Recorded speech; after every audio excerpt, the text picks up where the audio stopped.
muted. This is so professional tonight. Fuck it, let's go. Hello! No, I got the wrong screen again. Hello! There we are. I give up. I quit. I'm gone. Let's just go. It's nice seeing you all today. We managed to do at least 10 shows as the Asylum. My hair! What have you done to my hair? It was set up. It was set up perfectly on the other scene. I'm not continuing with this podcast until you fix my hair.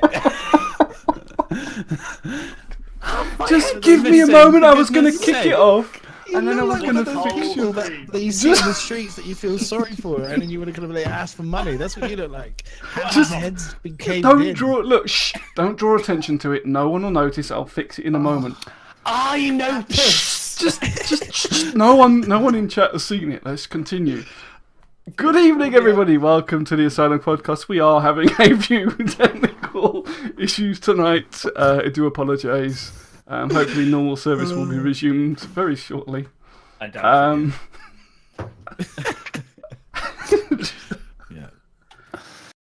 Joining us tonight. Oh god, now the alerts are making noises. Fucking goddamn Streamlabs. Streamlabs just sucks at the moment. Something's already clicked behind the scenes. It's nothing to see here. Move along. Jen, I hate you. Good evening. Well, I said that bit. So, yes. Would have been funnier if it was the only thing that was actually green screen with his head. That would have been even more funny. Just his hair on screen. Just his hair. Let's just pause the alerts for the moment. Right. Okay. Well, I can't adjust your hair when you're not sitting there.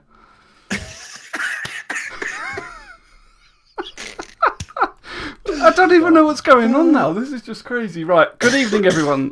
Today we are joined by Little Bit of Madness, Mr. Super Mac Brothers Ryan, the vanishing hairless wonder that is Moist Noodle, and we do have a fifth guest whose connection and webcam has completely gone out at the moment, but I think she's still here on voice. Ilaria, say hello. Hello. Yes, something worked at least. Sorry. So They do exist. We took a while to hunt them down, but a girl that actually plays and is interested in Star Citizen. There are more of us, you know. We're not that rare. Well, I don't know, because CIG sure about don't that. think so. I mean, there is no female model, so. Oh, don't do that. I can't. Moist was going to sort it, but I can't do it when you're wearing the hat. It doesn't work. No, he's done. Look at him. Oh, He looks like an American tourist. To be fair, you look worse with the hat on. Just saying. Well, fix my head then. Okay, give me 2 Look, seconds. you've even ruined Right. my hair now. Fix my head. God. Such a... Yeah, it's back. Don't know what you want Ruined about. it. So, I don't know. Madness, how are you?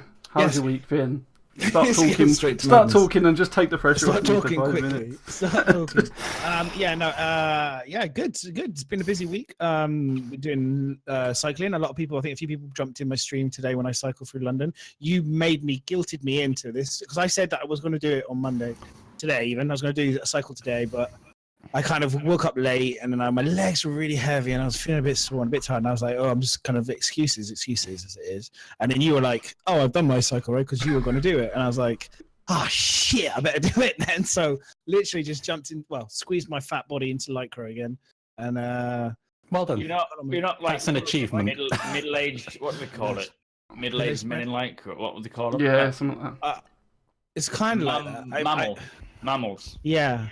I haven't gone full Lycra, as in like external visible Lycra. It's still hidden. It's all underneath. I have a sense of some sort of sense of kind of, how I look. So I still hide it underneath the clothing still, but it's there to try and because when you're leaning over, the belly is kind of a bit bigger than it's ever been before, and it's like you kind of like. Oh my God, I put some of my old range cycling is tops on, reduced. and The it's range is reduced. yeah, it's not good. So it was good. It was a good cycle, and I've got a target this year of 10 kilos that I want to lose, which is when I was a lot fitter than I am. Empty your pockets. Yeah, I could just spend it on Star Citizen. Really, It's 10K. quicker. That would be the fastest way to do it. So So you're cycling around London. So yeah, we're cycling through London on live stream and streaming it as well, so you can watch and come. watching- I've just. It's like I'm kind of death zipping waiting to around. happen, basically. Yeah, That's what I'm everyone waiting is. to see. That's And what black everyone cab. tunes in for. Everyone is just tuning in for me to like twat it against somebody and stuff. But Get off the fucking so road. far, I mean, I cycled London for over a year and a bit now, so I reasonably. But when I go into like today, I went a different route, so I get nervous when I go different routes because I don't know the roads as well. When I know my route, I know everything like lights and people and systems. But so I've done that. That was really good today. I enjoyed that. I just need to set up the if anyone knows how to set up talk and speak for a mobile phone, because at the moment Text I've got this thing to called speech. text to speech. Sorry, text to speech. Sorry, text to speech. Talk to speak. Because at the moment I set it up through this thing and it worked well if I'm on the desktop, but the minute I can't get it to work on the mobile, so I can't hear, because I want to be able to cycle and then hear when people are talking to me at least, and then I can then at least talk back to them. There we are. Yay! We can't What hear you happened? though. There's two Oh, no. areas. Hilaria. Oh dear. It's all going wrong. No, go back it's to- fine. It's fine. No, it's not. Why won't it let me remove the other person? You've broken again, Larry. Oh. Hang on. So it's been good. It's been good. Working's good. I mean, the only thing for me is like I will talk about it as we go through the show, but like I have some bags of salt, heavy bags of salt to deliver this evening. So That's why we brought Mac on, because we all know he's like the pink fluffy unicorn of The repellent. Star Citizen, so he brings the bags of sugar. Salt repellent. no, and there's some good things. There's been some good things in the world of Star Citizen this week, but there has been some. I have some big concerns and questions, and I want to see what everyone thinks. So, Do you think you have about 30 kilos of salt? Probably. I think I have probably a truck at the moment. To be fair, of salt. Excellent. So that's me. Yeah, it's just been good. I mean, That's your I'm trying to think if there's any. Watched you guys on Captain's Table, Moist and Miz. Wait, that was on Captain's Table. Yeah, it's good. I enjoyed that. That was fun. I It kind of was was in good fun. chat right at the It was- beginning. The problem is, it was like Before it even started, you were in chat being salty. What's wrong with you? God. It's one of those weeks. I think it's one of those weeks. Tell me about it. Yeah, Yeah. What's that? Sorry. Oh, lost you again. Hosting. Oh, I'm not hosting. Oh, I'm not. Am I not hosting? You've got Madness's mic curse, Hilaria. It's one person has it, guaranteed. Oh, have you got like I wonder if it's to do with your what's it called, that range of Oh, we've lost her. Never mind. the noise Oh, gate. she's back. that speed? better? Yes. I think it's a noise gate, so it's not picking up straight away. It could be noise gate, yeah, so if it's a shout. It's too much effort. You got to make you got to be make a noise first, like beep, and then say your sentence, and it'll pick you up, and then it'll be fine. Yeah, I think it's just as soon as you start talking, it's not hearing it. But We'll be keep fine. going on long sentences only, please. Long sentences only. Yeah. Or should I just slow right down? You could do. Yes. Yeah, that'll do. Yeah, That'll at least either- Yeah, either or would work. Yeah. Right, so we'll carry on a little bit. Mac, what have you been up to? Nothing. Okay. He's actually made some YouTube videos. I have, yes. No. I have been trying to keep up with YouTube. It's actually getting really hard now because obviously there's been a lot of releases and lots of things to talk about. And I tried to record the walked around of the Reclaimer today, but it seems the J patch, they've not allowed you to select it in Arena Commander. Oh, Oh, really? really? So the way everybody was spawning it so they could do it without problems and Yeah. ruining the server, they just got rid of it. So it's Good idea. there. You can click it, but you just can't click Enter. select ship. Yeah, Yeah. It doesn't happen. So I was like, right, well, that idea's gone out the window. But yeah, I'm going to try and catch up this next week with all the ship reviews and looking at the patch as a whole thing. But at the moment, it's a bit unplayable, which is a shame. But Sorry. other than that, A bit. it's just slightly unplayable. I was actually able to get into the PTU PU today, and I was actually able to spawn a Reclaimer, and I was able to fly all the way to Daymar and land. Yes, the Reclaimer was doing handstands on Daymar. That's besides the point. But I played for a good 30 minutes before I eventually fell asleep. Did you notice when you got to Daymar that the frame rate bombed? No, it was fine for me. I had a steady 35 frames per second pretty much all the way through. Honest that it was perfect, but then as soon as I got to any planet after that or moon, Yesterday, yesterday I had that. In fact, I would crash pretty much every time I tried to get to a planet. But today, it's absolutely fine. Okay, that's good then. So they must have cleaned whatever that problem was up. Mm-hmm. But yeah, streaming next tomorrow, Wednesday, Thursday, Friday should be fine. And just keeping up with the videos. Other than that, I don't really know what more. Okay, that's good. Well done. Next, Moist. Tell us what you've been up to. I've been streaming. I've actually been streaming. Been doing some VR stuff with Maya, which has been absolutely awesome. This is buggered up or not.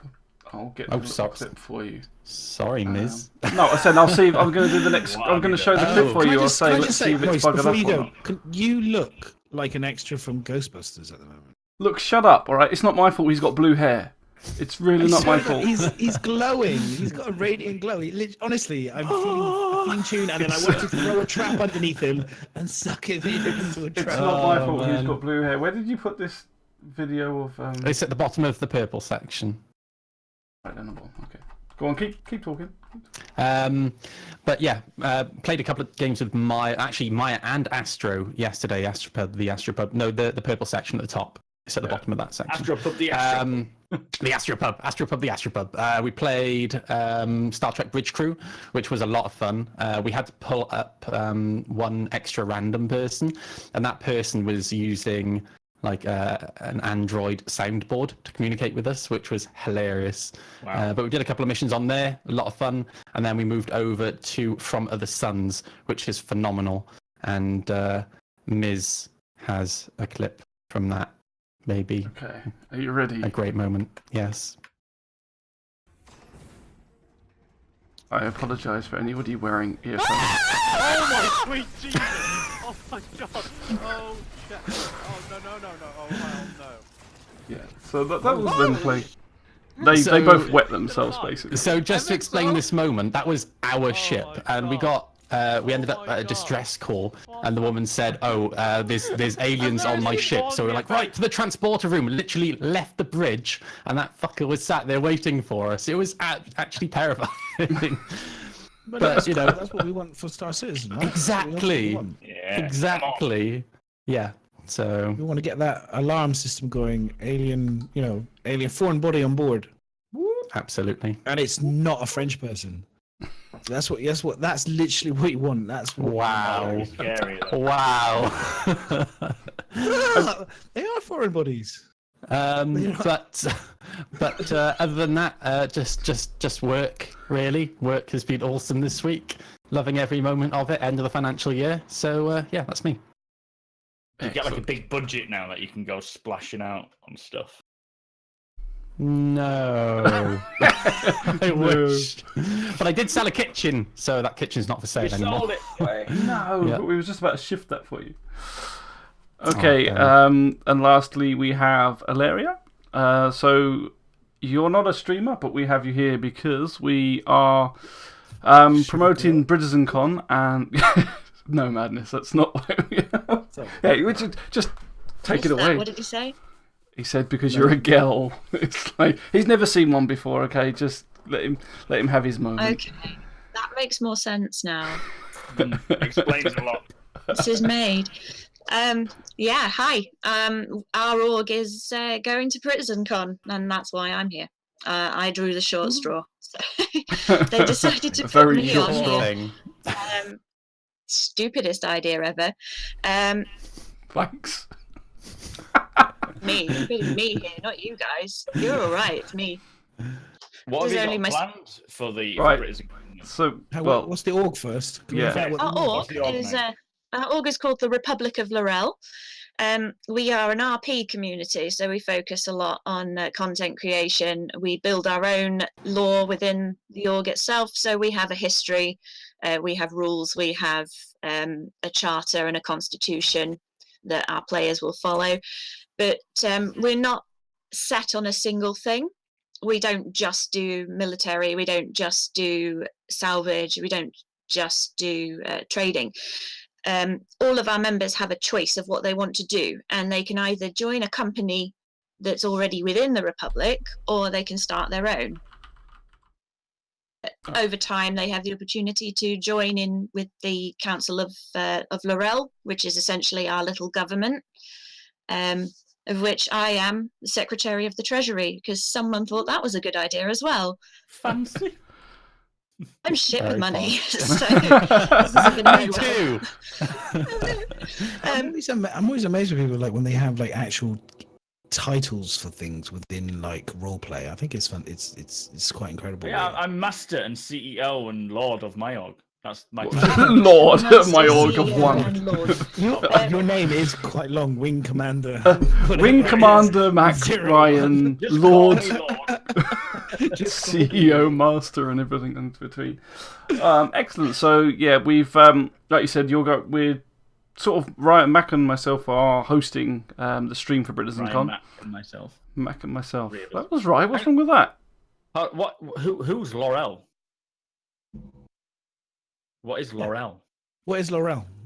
Well, What type of game? What you said you did ARP role play? What other type of what role play are you doing? Are you just doing standard role play, kind of like in the game, or are you guys pirates, mercenaries? Did you say? I didn't quite catch it. Text-based RP primarily. Once we get in-game good and proper, it will be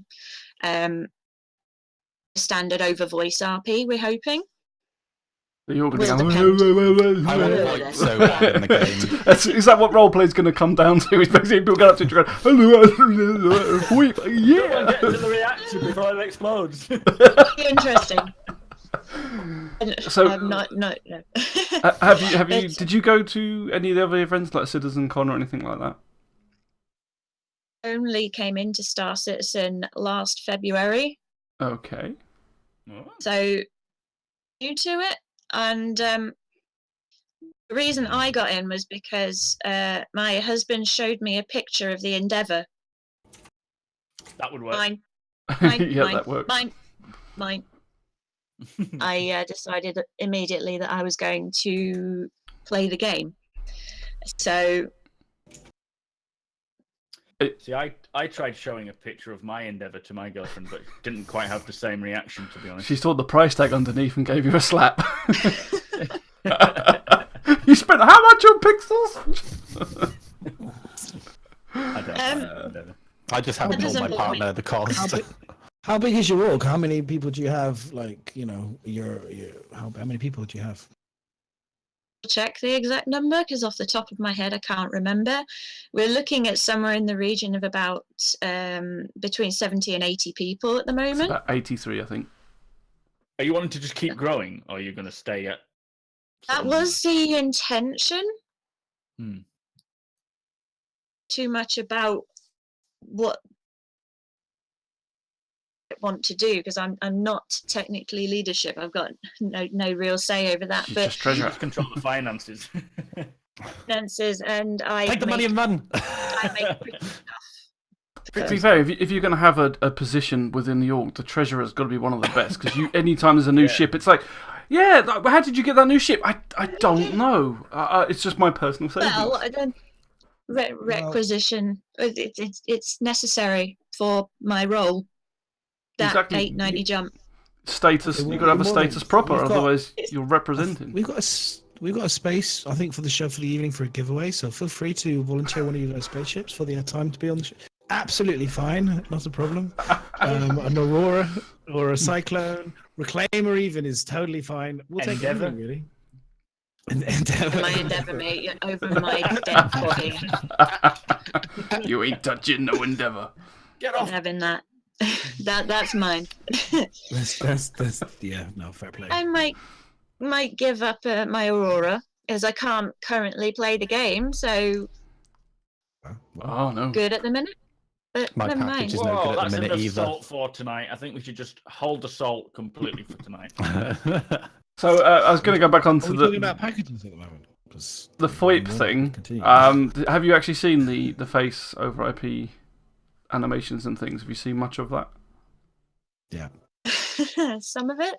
Okay, that's fair enough. You can say no; it's allowed.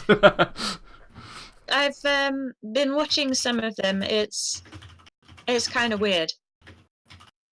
At the moment, it. it's a little Yes. bit, yeah. It's not quite there. It's not to the point of the uncanny valley, but it's not quite right either. It's It's more kind of weird, grace kind of. Right. it's kind A of bit weird. like it's like watching a robot with that silicon skin or something. It doesn't look quite. Oh, it's like the T600. Is what you're saying? Pretty much. It's Shiny kind of. He's not T800 level yet. I think if they can do as good a job with that as they did with Andy Serkis and the Vandal animations, that was pretty impressive with the Squadron 42 stuff. Yeah. That's It'd be nice to get that close to it, but I don't think we're going to get. That's Tier 0. I think it'll always be a little bit like like most games we play, where it's kind of a little bit of kind of like cartoon style. When you get like a Japanese cartoon, You mean Mass Effect Andromeda? Well, no, not like That's weird, better than not Andromeda. dead eyes, and kind of like but I mean the mouth know what I won't mean? probably be exactly it'll be good, but it won't be quite right. Come on, and I don't want it to be. I just want to get it done so we can get on with it. Just get done. That's the attitude starter. Forget fidelity anymore. Now we're just Yeah, looking to just get get stuff it out. done, bag it up, done. get If they'd it done out. that, it would have been another. What do you call it? We'd have a game. We'll be playing Star Citizen 1. No Man's Sky. So while we'll plug in Britizencon for a little bit, so this is going to be the first part of the show. We're just going to talk a bit about Britizencon, about your stand that you're going to have there in a minute. We'll talk about that. But if anyone in chat isn't going there, please ! Brit to get links in chat. If you're not going, get your tickets. Make sure you go. If you're in the UK, you have no excuse not to go. Madness. Because it's a fan-run event by the fans, for the fans. It's all funded by ticket sales and things like that, basically. So, and I've got the t-shirt if you're going to go. So yeah, ! Brit in chat to get the links to that. It's on the 21st of April, and there's a Bar Citizen on the 20th of April that apparently Mac and I are hosting, which means we're just going to turn up and drink. And then there's one after the event as well, which has now been confirmed as the Tatton Arms, which is the one we usually go to, but now they actually know we're coming, which is a nice change. And they said they're going to put on food, because I think last year there was like 50, well, there's about 100 odd pizza boxes outside last year, and I think they come out and they had to clear the mess up and think, we didn't make a single penny out of all these pizzas. So we've warned them in advance, and they are going to be putting on food and stuff and keeping the chef and everything behind, so that should be great. They did miss a trick last year, not putting food on, to be fair. The last 2 years. So this is the third year now that Britizencon is being run. So it's going well, but we do always need support. If you can't make it, but you want to help support Britizencon, there is a donation button on their page as well. So please feel free to chuck money at them instead. Hotmail.co.uk is the Don't listen to Mac. It's all on the Britizencon website. You can find the links there. So that's my little plug. Done for that. Personally, I've been both times so far. I'm going next one. Mac, you've been both times. I meant all times because I'm going this one as well. Look, right, my brain is stood on trying to get the stream sorted at the moment. You're getting there. Mac, you've been to both of them as well, haven't you, so far? Yeah, we went together. Miserable. We went No, we together. didn't. The first, we we travel did together. actually. The first time as well. Forget it. Yeah. I quit. Right. Moist, is this your first time? And great romance and friendship was born from that first ever trip. It was. And I think Moist, it's your first time. And you're taking me. I am as well, yes. Alaria, I'm have you been before? We're going to not include Madness in this because he's let us down, basically. No, He's I just haven't too been scared. before. Oh, you haven't been before? Okay, well. I'm so gutted. The first time you're people going, coming from America. you're going to have a stall. But That's your Yes. introduction to it is actually That's presenting pretty the cool. hall. It is. It's very daring. So why don't you tell us about this stall that you're going to have? Just literally a stall, 3-legged, 4-legged. It's going to be 6 foot wide and 6 foot deep. Oh. It's a grave. I haven't told you how deep it is yet. It's gonna be full of ESP. That's where it's gone. Oh God, let her talk. Basically, I got given the free rein to advertise the org in whatever way I saw fit. I saw Britizencon pop up, and I thought, well, I'm in Britain. I'm just going to do this. I don't care. I'm just going to do this because I can. And I got a table. So that was. I didn't think that we would get a table because I just assumed that of fighting for space, but apparently not. Apparently, we were one of the first people in there, so we got. Got what it you nice put on the table. Hold on, start that again. Your mic's cutting out again. Yeah, His bloody Wi-Fi, probably. It's the Wi-Fi. Yeah. What are you putting on the table? We are going to be bringing some advertising bits and pieces. We've got people that have created some lovely posters for us. We're also going to be doing a reveal on the day because we've just redesigned our org logo. We had to do it because copyright law is a bit of a bitch. Yeah. Do you mean like for T-shirts and things like that? We couldn't put our logo on T-shirts because it would mean money would have to exchange hands between our members ourselves, and that counts as commercial business. Whose logo was you using, or like parts of, or? I purchased Vector, so we bought it, but we didn't get the full license, and we didn't know this until IP license. said, "Okay, can we do this?" And they said, "Oh, here's the license agreement," and I went, "No, we can't do this." So we've had it redesigned. So we're going to do a big reveal. To be bringing a few other bits and pieces as well. I have been designing an outfit which is for the Lady Laurel. She's essentially like Miss World, but for Laurel, and she looks pretty fancy. She basically acts like a figurehead for Laurel. So we're going to be bringing that along. Is there a cosplay thing happening? Sorry, Madness. Don't worry, ignore his. No, but it's just, because there's the stereotypical kind of the gamer girl. Do you know what I mean? There's the typical kind of. There's like also a stereotypical gamer guy. Yeah, What, you mean Madness? which he is. Is there boobs? I just Tell me, say, is she going to be more like what the Star Citizen kind of like female character that I've seen feels more like a kind of a a normal person rather than like a kind of a trumped up sex object. Sex object. It have to be Miss Verse. She's not going to have her tits out, if that's what you're asking. So That's fine. I just want to make it clear for everybody. That's what I was just. For everybody, yeah, don't opposite it. everyone, keep your hopes up. She's going to be coming along. We hopefully, if it's coming from America, so if it arrives, one of our younger members has been 3D printing a trophy to go alongside our in-org, sort of like a racing cup that we have. We do lots of different events. It's called the Tavik Cup, named after one of our founders. Yes, and basically it just goes on through the year, and this was presented to the winner. We're actually having it created, will arrive from America in one piece.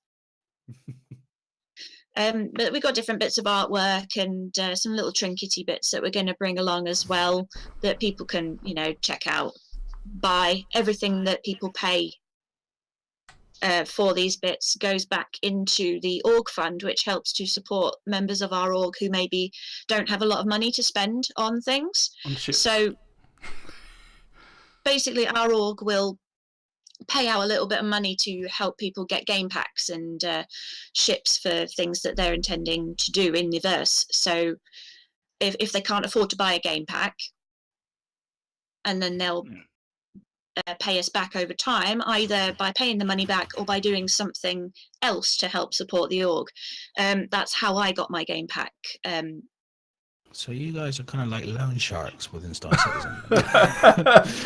It's all part of a big laundry fund. Yeah, it's actually got an endeavour. Money laundering in the business, yeah. But it's just basically a way to help support people that would like to play the game but who can't because of reasons. So everything that we sell there is going to go back into that pot. And we're bringing donuts. So I'm there. I'll be floating around glowing. You should have opened with donuts, and then everything would have been golden by then. we're having Krispy Kreme donuts delivered Ooh. for everybody that doesn't get breakfast in the morning. So save a space. Fantastic. And if you touch the raspberry glazed, you're all in trouble. So Stay away from the raspberry glaze. I'm Is there willing many, to fight. Is there actually many other org members coming, or are you the only one for L'Oreal? Laurel. for L'Oreal. L'Oreal. Because you're worth it. Sorry.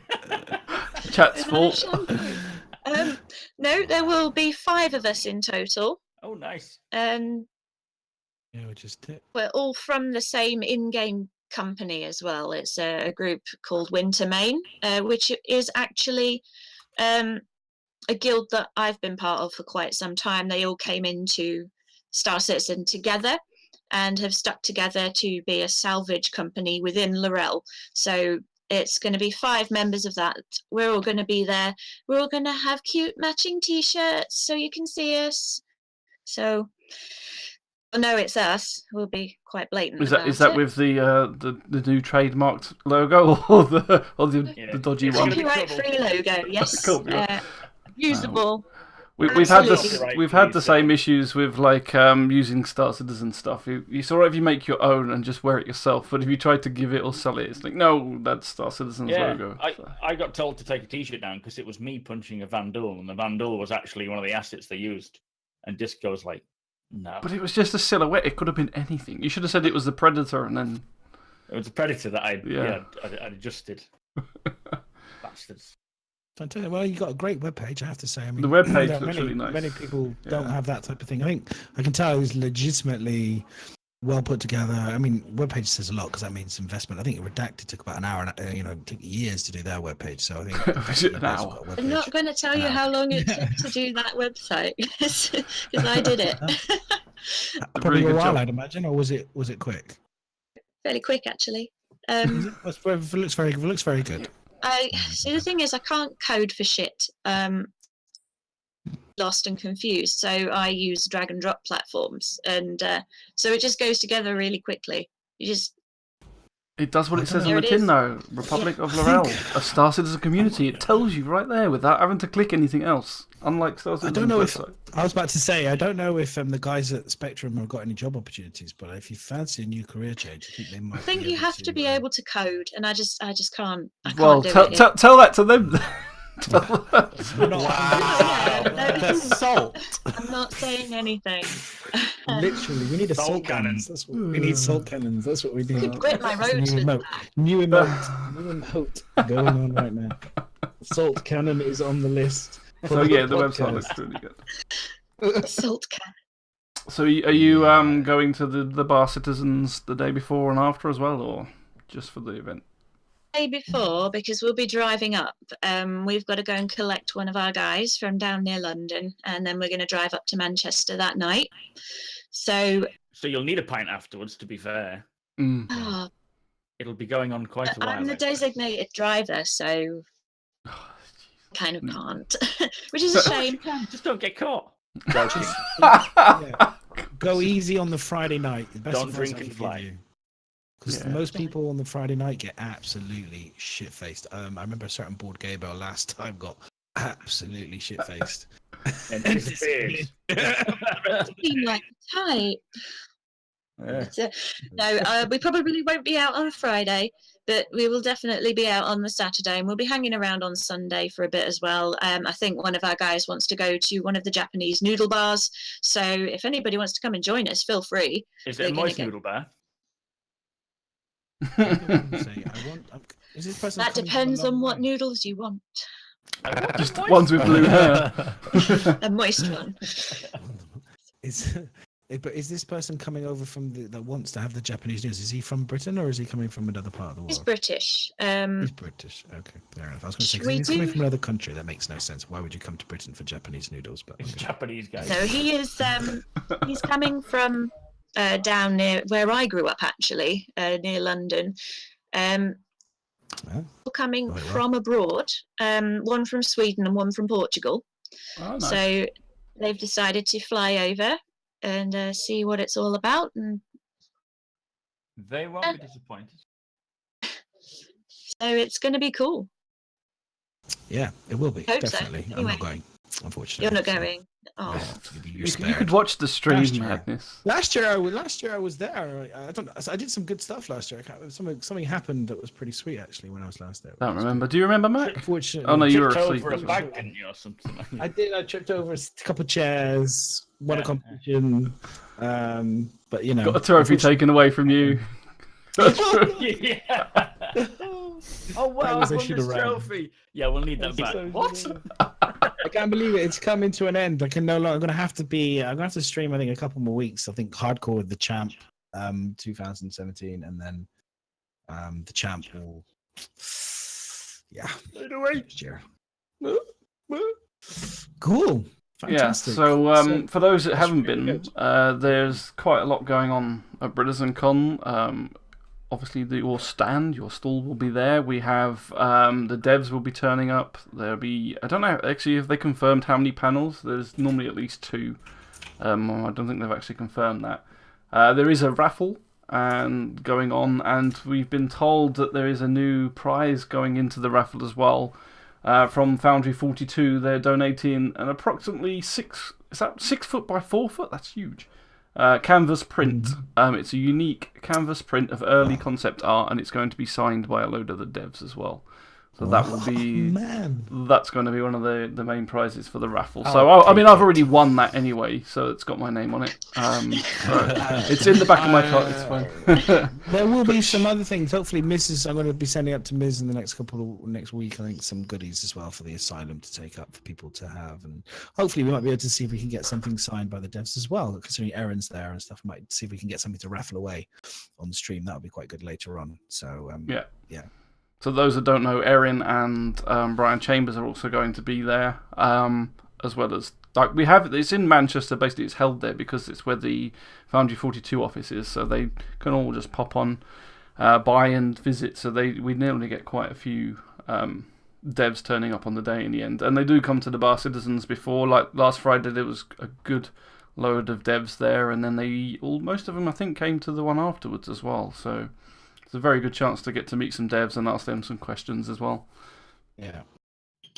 Brian and Erin. What? So yeah, I found out that Brian Chambers was married a couple of weeks ago. That was heartbreaking. Never mind. Just the hair though. If you take the hair and put it on someone else, you might still. Miz. My car's full. My car's full all of a sudden. It was fun. Yeah. Yeah. Basically, it's well worth going. Like I said, I've been to the last 2, and hopefully, if it raises enough funds, we can keep it going for years to come. That's what the main aim is. So, like I said, it's run by the fans. So we're not getting any, apart from some free shit from the devs. We're not getting any input from them.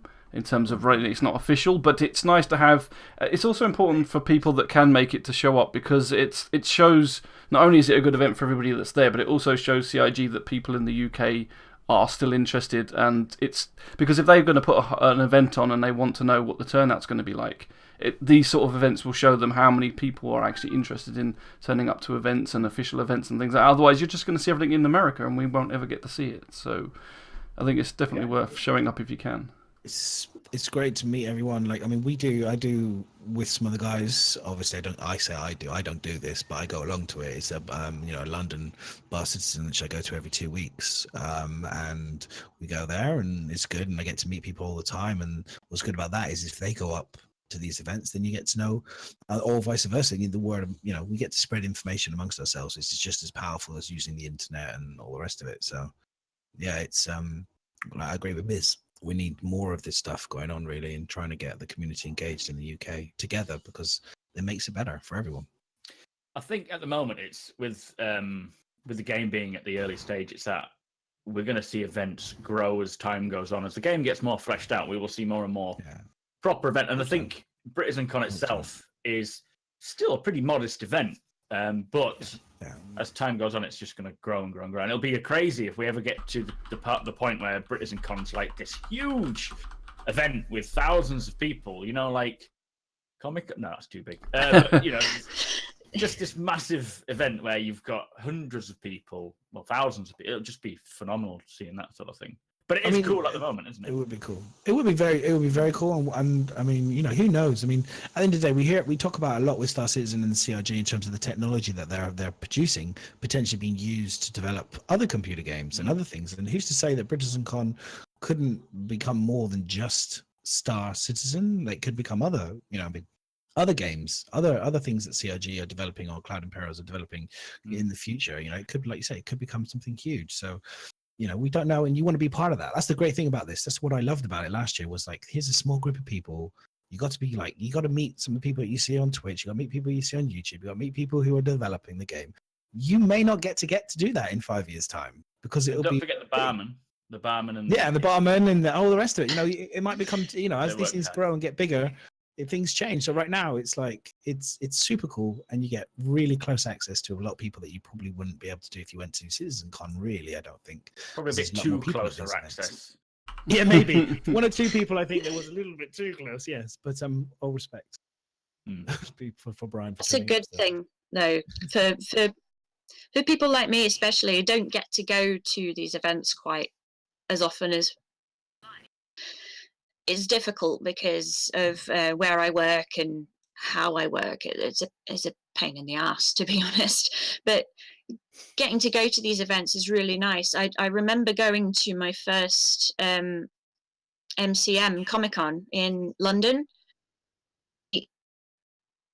A wide variety of people. Interest was really nice, because up where I am, you don't really see a lot of people with interest, and it can be hard to get to know other people. So it's good to get out and meet people, put names to faces and shake hands and go and get pissed. That's that bit. Yeah, I've never been to any sort of fan event ever, and not got pissed. Did you mean to finish the sentence there, or is that it, Moist? I'm only going so I can have a drinking partner for a change. It's shit drinking alone, isn't it? It's so sad. So depressing. This is my first sober day in 3 months. You're there in the pub and you're like, anyone? Star Citizen, anybody? No. But I mean, that makes a good point, because it's still, although we're almost, I think, at 2 million citizens now on the website, but it's still quite niche, and like knowing people in your area to go on like a bar citizen thing, there's not so many. So it is really good to be able to get hundreds of people all in one room and being able to talk to them about Star Citizen, and something that you enjoy playing and looking forward to, and what we talk about every week, basically. So I'm not looking forward to it, to be honest. Yeah, we'll be all Star Citizen out by the time we get there. Go, this game, yeah. Tell us something new. Talking of Star Citizen, they've reached 2 million backers. Yes. Well. Oh, they've reached it now, have they? Okay, it was 30 away at the start, so. That's one person made 30 accounts. Nicely done. Probably because I think someone's probably has, because they're hoping to get that.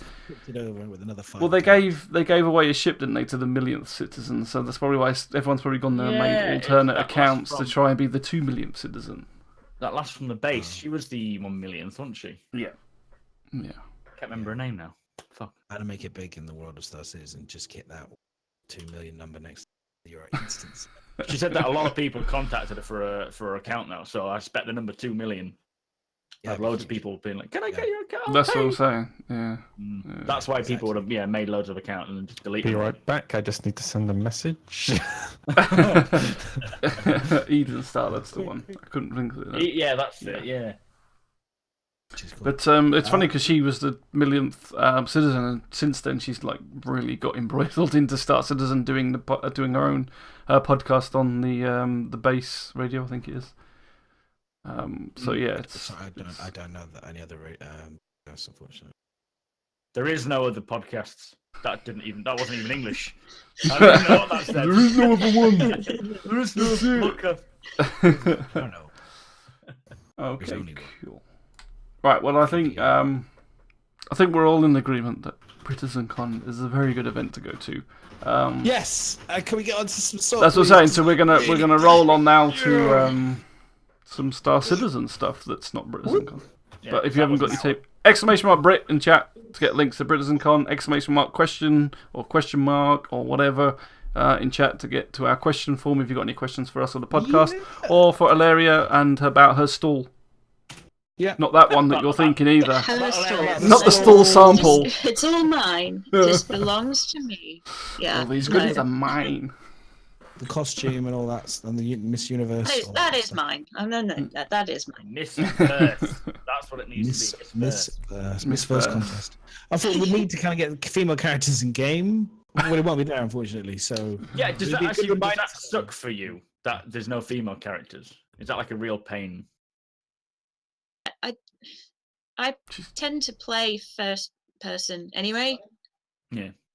See myself. So until the female characters come in, it's not going to bother me either way that it's a dude. It's a dude. Doesn't really bother me.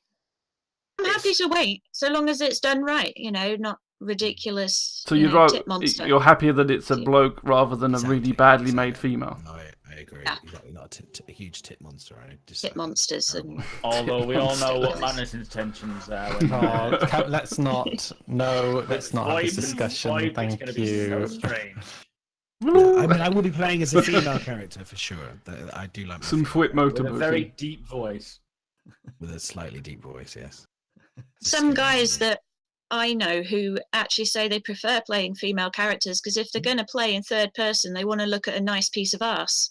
Yeah. So that's pretty much what I do. Yeah. Did you tell them that it's not real arse though? they think I don't think it makes much difference to them, to be honest. I was going to There's no difference. decided against it. Let's not burst their little bubbles. Yeah, So that's true. Don't ruin Madness's life. Be bursting my bubbles don't need to be burst. Where is this So I'm going to move it on very quickly onto something more. I'm just going to say that there has been the green light lit whatever the new patch is being lit by CIG.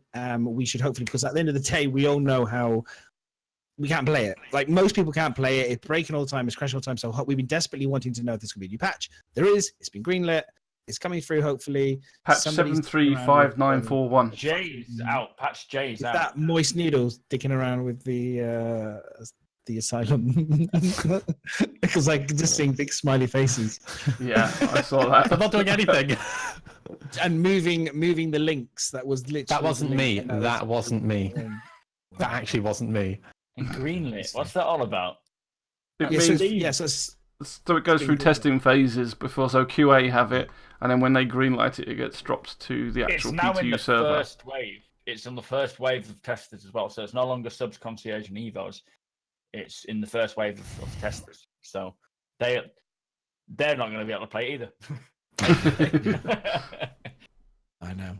But it is kind of unplayable at the moment. Actually, talking about first wave. Okay, so for how everyone here, how do you guys feel? Because I noticed Twerp put out a video on YouTube, and he kind of mentioned something, and I've had a few people say this before, like because currently it's basically anyone that's actually financially invested or evocati is get access to first wave now.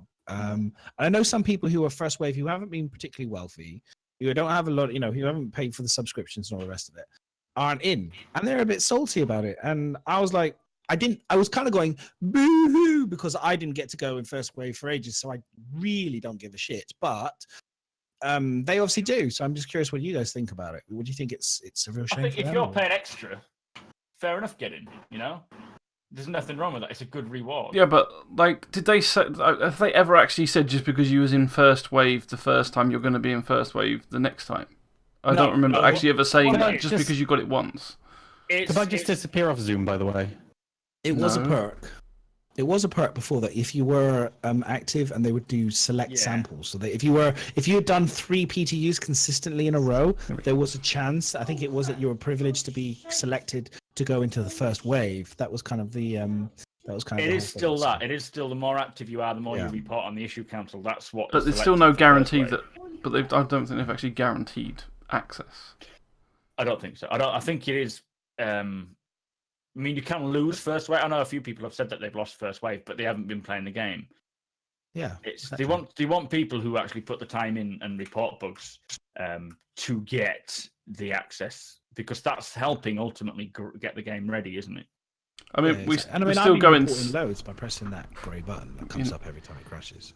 We still So just I'm always keep going round the circles of it. The people fail to see that it's testing for bug fixing rather than just getting first access. I just want to get into that new ship first, which is not what it's about. It's not fun first wave. It's not fun being on the PTU until it's close to being final. So you're not like you get I am anything first good wave, out of it. apparently. Yeah, that's It is that's fun. what It's, my no, but I plan is disagree. attached to. No, I disagree slightly. It is fun for 30 minutes of a 7-hour attempt. That's what that's the reality. It's 7 hours of pain for 30 minutes of It fun. depends. It really depends what you enjoy. I do actually personally enjoy going into buggy patches and trying to find workarounds for bugs, because that's the kind of masochist I am. I had a bug yesterday that was just hilarious. I was in a reclaimer and I was trying to jump, and every so often there would be like geometry inside the reclaimer that was just sticking out. And every time I would pass there, because I took my spacesuit off, I would start losing oxygen. And then eventually I looked third person while I was flying back to Olisar, and the whole ship was practically missing, barring a few components and things. There was geometry swinging around like this massive black hole. And at that point, it was about 2 a.m. I'm like, you know what? I don't want to play this anymore. I'm going to bed. So I did. We'll call it the polygon virus, that is. That's the polyvirus. That's what that one is. Not really sure what I would think of that, because as far as I'm concerned, the first wave of PTU is, bug testing. Yeah. You're going to get absolutely fucked over by bugs. It's going to be infested. That there's no other. And shame when people that have done it before don't get in. But at the same time, they've never made that promise, as far as I'm aware. It's never been. I hate to say it, but Star Citizen itself is an alpha. You're playing the test server of an alpha game. What do you think is going to happen, people? People do tend to judge it face value as if it's a game, and it's just it's not. Yeah, it's not. It's not. So the next thing, because there's some good stuff to talk about, is the Reclaimer vid. So we got dropped a advertisement / Squadron 42 video, which was like a few minutes long, I think it was. Moist was so excited, he asked me to tell him what I thought about it. The first 30 seconds I thought were phenomenal. Last time he ever probably asked me to watch a video before. No, I will ask you to drown me in salt. It's absolutely fine. You got to be cautious when Moist says, "Watch this video." I did rip it apart, but the first 25 seconds are stunning. I agree, they're amazing. I thought we weren't going to get any more adverts, but we got 5. But this is and then they dropped 5. I'm pretty sure the first few seconds of that It has to be from Squadron 42. It has to be. Well, it does the little stand. It does the little type thing. Comes up with the thing when he pops into the ship, and it goes, and it talks about. It just feels like, yeah, this is definitely something happening in Squadron 42. I have, you know, feels when like a few years back, I got really excited for the game, and then it sort of Wait for the hips, guys. Wait for the hips. Wait for the hips. Hang on, carry on. the male hips. Look at that! Look at that! Look at that hip shake. It's literally more. It looks like unbelievable. I am back in that state of hype again after spending time on the Reclaimer because it's the ship that I want in a space game. So poor. You know, can I just say the Reclaimer is the ship that got me into Star Citizen, but I am so unhyped by it at the moment because it's not necessarily the ships now that I'm excited for, it's the mechanics that go with them. Yeah. Because I can't do bugger all with my Reclaimer. I walk around that's the thing. That's the thing. When you're a glorious an old chat hat, room. When you're an old hat in Star Citizen, when you've been around for like anywhere from about 6 months to over a year and a half, the shine of new ships starts to wear thin because you've just seen nothing but new ships generally, and game mechanics haven't come. So by the time you're at this stage now, you are literally at the stage of like most of us going, I just want fucking to have mining in and salvage. I just want to actually play the game with a bit more of the mechanics, please. Do you know what I mean? That's literally what the community is screaming for right now. It's literally like, we love it. We know you can do beautiful spaceships, but we just want to play mining and salvage and combat and all the things, you know. That's what we want. I agree. It is like at the moment I'm getting very excited to play the game and just to play the PU, you know, with the missions and stuff. When the frame rate's good, it actually feels like a great game. And then I jump into it, and currently the reality is it's unplayable. It is. I mean, I've had very little good events with 3.1. When it first came on, I did, but now it's sort of lost the ability to play because I start off with 30 frames. It's all great, few lag spikes, but then it starts getting to like 5 or 6 FPS, and it just kind of puts me off. But I'm getting that hype back to play it properly. Terrapin. Another one, Terrapin. Fantastic. I feel like Darth Vader when I get in that ship. It's so cool. I honestly want to sit in that chair and have my fucking body armor come on my gear and literally just have some weird robot kind of program me and make me an android or something. And it's just such a cool ship. I don't think that's what the chair does at the back.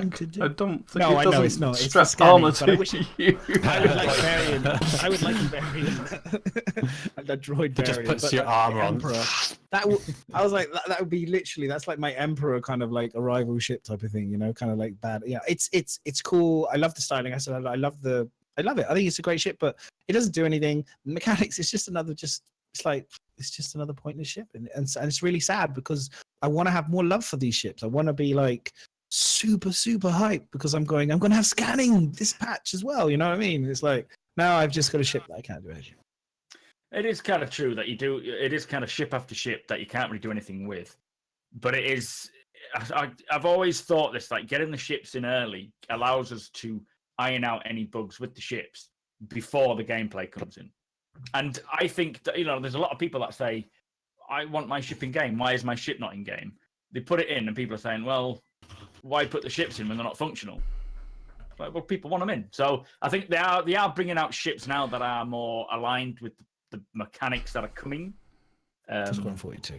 Squadron 42. There's no doubt. That's true. Yeah. I mean, there's a lot of people that, and I've been the same actually. So although I get what you're saying, Madness, but if the ships are ready, I want to see them, either with functions or not. And I've always been like that because I've always been one where even from when I backed, you only had the hangar and you could just see what you've got and it's in the hangar. And so I do like seeing. I suppose what's happening is if there's ships coming out that aren't interesting you, then you're probably like, I don't really care whether they're being added or not. Whereas people that own those ships, whether they function or not, they want to see them. Do you mind if I just stop you for a second so I can respond to something Matt Sherman said in chat? So in chat, Matt Sherman says, as is, we've got to be a bit more measured before pushing any gameplay systems into the build because whatever the first glimpse is will skew some expectations. This comes back to what I said in the last podcast. It doesn't matter how a mechanic or piece of gameplay is implemented in Star Citizen, there's going to be a chunk of the community that aren't going to be happy with it. It's just what it is. However Star Citizen ends up launching, there will be people who were expecting something and it's not what they're going to get. Yeah. You know, so... Yeah, but that's no reason why you shouldn't do it. I'm like, that's still no reason to keep constantly just being like, that's like being that's like a Frady cat concept. You can't do that. Don't care. Exactly. If half the community That's kind of the fucking point hates that it, I'm making. who cares? You got to do. They're not putting gameplay mechanics out there because they're afraid to do so. They're doing it because they're just not ready yet.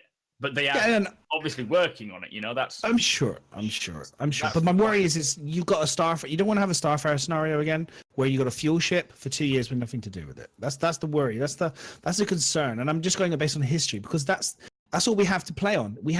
I'm literally just doing this based on history. It's like looking back on the history of what we've had over the period of X number of times. I'm sure you could justify and give me reasons, but the truth is that's it. There's a ship. And there's many other ships that have been in the game for a long period of time that I've got no game mechanics for working for them properly, other than cargo now. And I worry is when you hear, I mean, we'll talk about RTV later, but you hear some of the language and the communication, big features are not going to be coming. Things are going to be moving. Things have been changing. They're communicating to the community and stuff. It's like I've just got massive red flags at the moment are waving all over the place, kind of going, I'm getting concerned. That's what I'm saying. There's a lot of shit that's making me concerned. So, speaking of those red flags, can we talk about the survey for a second?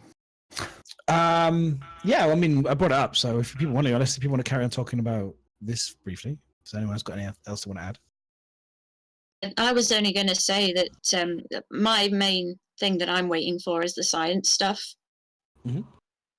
I can't wait for the science stuff. Endeavour. I've got an Endeavour, I've got a Reliant Sen, and none of those mechanics are in. So for me, it's just sort of sitting back and waiting to see what happens. But it's a long way. I'm not fussed either way, really, because I But would you can't want to play see the your game. No, okay. But if you could play the game, would you want to see your ship in there, even if the mechanic wasn't ready? So like your Endeavour or whatever. Would you like to just climb on board?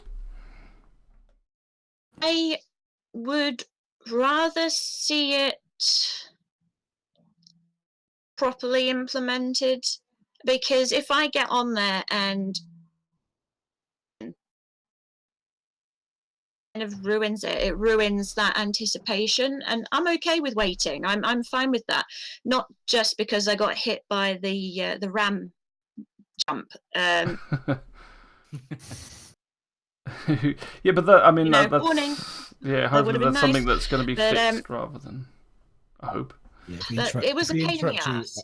If we end up interrupting you earlier, it's probably maybe because your microphone's just dropped out. We're not sure if you're. Yeah. It keeps dropping out a little bit. That's all. Sucks balls. Oh well. I think we got that bit. We got the picture. Yeah, we got the sucks balls, but it may just likes that sort of language. we got the gist of it. Like you're basically saying, like you'd rather have the mechanics and the ship at the same time rather than just the ship. I mean, I don't mind if one comes out before the other, but if the ship does come out, I want it to be implemented properly. So I don't really want it to have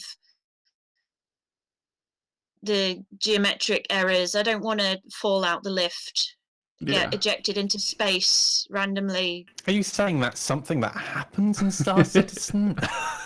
But the point is, like, if the ships come in with the actual mechanics straight off, you're going to be doing something like worthwhile, like actually working on that ship, and then get sucked out, rather than just walking around your ship exploring it, then getting sucked out, which would be a lot more annoying if you're actually halfway through a task and you're not wearing a spacesuit, because a lot of these ships don't expect you to wear a spacesuit all the time.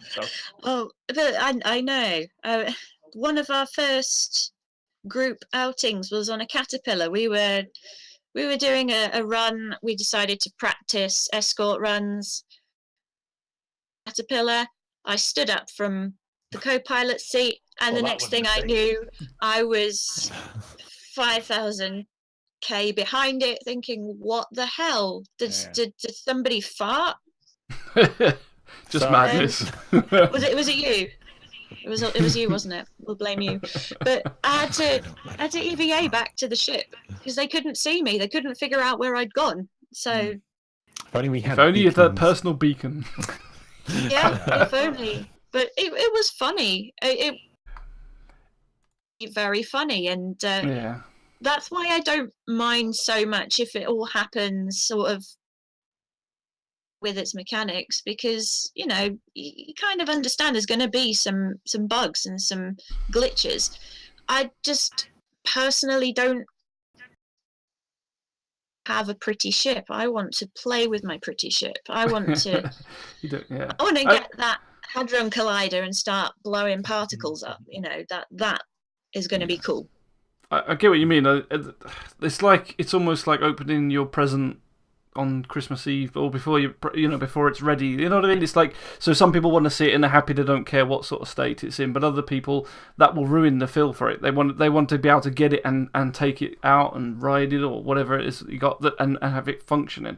And if it doesn't work, it might put you off the ship, or because there's quite a few people, as a different example is people have bought these ships. They've been released in the PTU. Now we all know that things haven't been finished yet, combat, the flight mechanics and all that, and people are trading. I'm one as well. The Reliant. It flies like crap half the time when I was flying it. That I thought, I don't want this ship anymore. Now that's the wrong attitude, because in terms of it hasn't finished, they haven't finished tweaking the ship, they haven't finished the flight mechanics, and you never know, it might fly brilliantly by the time it actually get your hands on it. And so you can easily get put off ships and things like that if you play it and it's not. And there's so many complaints saying, I'm selling this ship, it flies like crap, or this doesn't hit as hard as it should do, and things like that. So yeah, I get. Does the Reliant really fly like crap though? Because I just thought it was me. I thought I was just shit. No, it flies like crap. This comes back to the conversations that we have had in previous podcasts. It really is unfair that you have ships like that are that bad. So why can't we have access to other ships? Mechanics. If you only have enough money to get yourself a Reliant, and you're stuck with a Reliant, that's kind of unfair, really. I think in my opinion. the most way to get around that is something like being able to buy and sell, or buy ships or rent ships in the verse, and that's something I think is going to really settle a lot of people's worry about what ships they own. Yeah, and I think that's a real important thing they need to get in. Well, it wasn't on the survey. We mentioned this. No. We mentioned this. Yeah, we mentioned this last week. I think is that started. CRGs clearly have been sampling. They've clearly. I mean, I said it the other day. They've been clearly sampling with more of the skin sales and more of these things, just to see what the kind of the feedback from the financial return would be from the community. And I think it's probably, judging on the fact they made 133K in a weekend, was probably pretty much like, ooh. People like sick green skins. People like competition. People like, it's not that difficult. I've always said it, like, it's not that difficult. Honestly, people say it's really complicated. It's not that difficult. People want to buy exclusive shit. I said before, they could set up a system where, if they really want to make money, they're very good at it. You could easily make revenue from getting approval. They said it before. I think Chris said it about having approval system built in where, we design shit and they approve it, and then you get your custom stuff and it costs you an X amount of money. People will pay big bucks to have their own org logos all over their ships. People will pay big bucks to have custom gear, to have your logo on the back of your org, on your back of your jacket or whatever. People will pay a lot of money, and you can separate out. You don't have to buy, you don't have to buy just one thing. You can separate, so you can buy it for all the different armor. They could spread it out and they could make some good money from that facility, and I think that's where they should go with it personally. Like EA get off the ship run. Yeah, I think they, just make loot boxes. Give us loot crates. No, you can't get away from it. Loot boxes make a lot of money, and if you run away from it, you're crazy. But if you do it so it's just cosmetic, doesn't affect the overall gameplay, it's fine. For me, it's fine. And you got to make money. This game needs to make 35 million whatever a year, so they have to find a way to do it. They've got 500 staff, 4 studios. They need to make money. No, I agree with like cosmetic thing. Yeah, definitely. Obviously, if it's like nothing that will give anyone the advantage over someone else, but yeah, cosmetically, it's a good idea. I mean, I will pay a minimum of $200 for blue and black two-tone hair. Just saying. There you go. And that's it. People will pay crazy. Like I said, if they're going to have apartments, they're going to have the buildings, they're going to have things. People are going to fill this shit with whatever they want. They can make a lot of money from that. And then you can make it so that people can buy it in game as well. You have to earn it through. You can do all sorts of crazy stuff. It's all there. I'm sure they will get to it. I'm happy that they're testing the waters at the moment, because it shows me a bit of positivity towards maybe we might get ships in game this year. but I'm going to keep. I don't want to go on about it. I've said enough on the buying ships in game. If people want to go check out some of my old podcasts with the Asylum here, because I'm literally said enough. I think on this one, I really have. They need to sort that shit out quickly. I wanted to talk about the fact that we have 100 ship adverts. Does anyone know that? 100. Nice. Yeah. There's 100 ship adverts. If there's a link, I'll link it in Twitch. I think there's literally, I can't believe it. I was like, didn't they talk about this game originally having 100? Was it how many ships was it first? Isn't there 160 ships or something like that? It was. I said it the other week. That's including variant, is it? Yeah. I think it's 108, isn't there, or something like that? That and without the variants, but then. Do you know how many of those are unavailable to purchase right now? Of that 108 ships, quite a lot. Quite a lot. I feel like you're getting to a point here. Yeah. No, I'm just saying, quite a lot are not available. What's your point? You can literally pull salt out of anything. No, but I'm just saying. Again, it's like. Do you know how many ships they've got? Do you know how many you're allowed to buy? Lots of them. I saw some staggering car pack, and I just thought, you fucking bastards, get out of the car pack. But then it's like, but then a part of me was like, I was originally going, that's really bad. But then a part of me is like, well, if they're gearing up to give us ships in game, that's actually probably a good thing. So I do correct myself. And there's a latest scale pick. I don't know if you guys have seen the scale of all the latest. If anyone likes all that stuff, there's a latest scale pick out there to show you all the scales of the ships again that's been done for this year, which is pretty sweet. Reclaim a biggest. Yeah. It's not about the biggest. The biggest right? we can fly at the moment, but yeah. Well, and literally, I don't know what Reddit is doing. Oh, look at that! It's so cool. There's some like pretty cool, pretty crazy when you think about it. I can't wait for that. Carrick is that javelin though. That javelin is so big. I love it when you see the small ones like the reclaimer. Well, the reclaimer makes a javelin. All this little one look here, at that. the Nox. The Nox is like someone's put a mark on the page by mistake. Yeah, a line. It's like the lettering for a power is bigger than the actual Nox itself. Yeah. Like I cannot wait to when we actually get a capital ship in game. Honestly, like when we get capital ship in game, it's just going to be like, can you just like when it's cruising into like Olisar or whatever the stations will be to be able to hold them, like it'd just be like it's going to be as big as the station just coming in. And I hope, I'm curious as if it'll be able to, how many people will be able to, like, they must have some sort of automatic kind of like landing, you have to have the automatic landing system and all that. Like one person trying to land a capital ship's just going to be, I wouldn't want that impossible, right? I wouldn't. Yeah, I'll do it. I've learned a lot from Sea of Thieves. I'll do it. Okay. I think one thing that's going to be one of the things that's going to be nice in something like the Aurora is you are going to feel tiny. When one of these big ships start flying next to you, you are going to feel absolutely tiny. Oh my god, yeah. I already feel tiny under the reclaimer. Yeah. But then the thing is the part of me though, the combat part of me is just like, the fact it's so big, I'm kind of like, I like that. You're in a small saber or something. Is that, stealthy saber or whatever the stealth ships will be. Thinking about opportunities to like, how can you do like a kind of a Millennium Falcon power down and just attach yourself to the hull kind of thing and then work your way through the crew.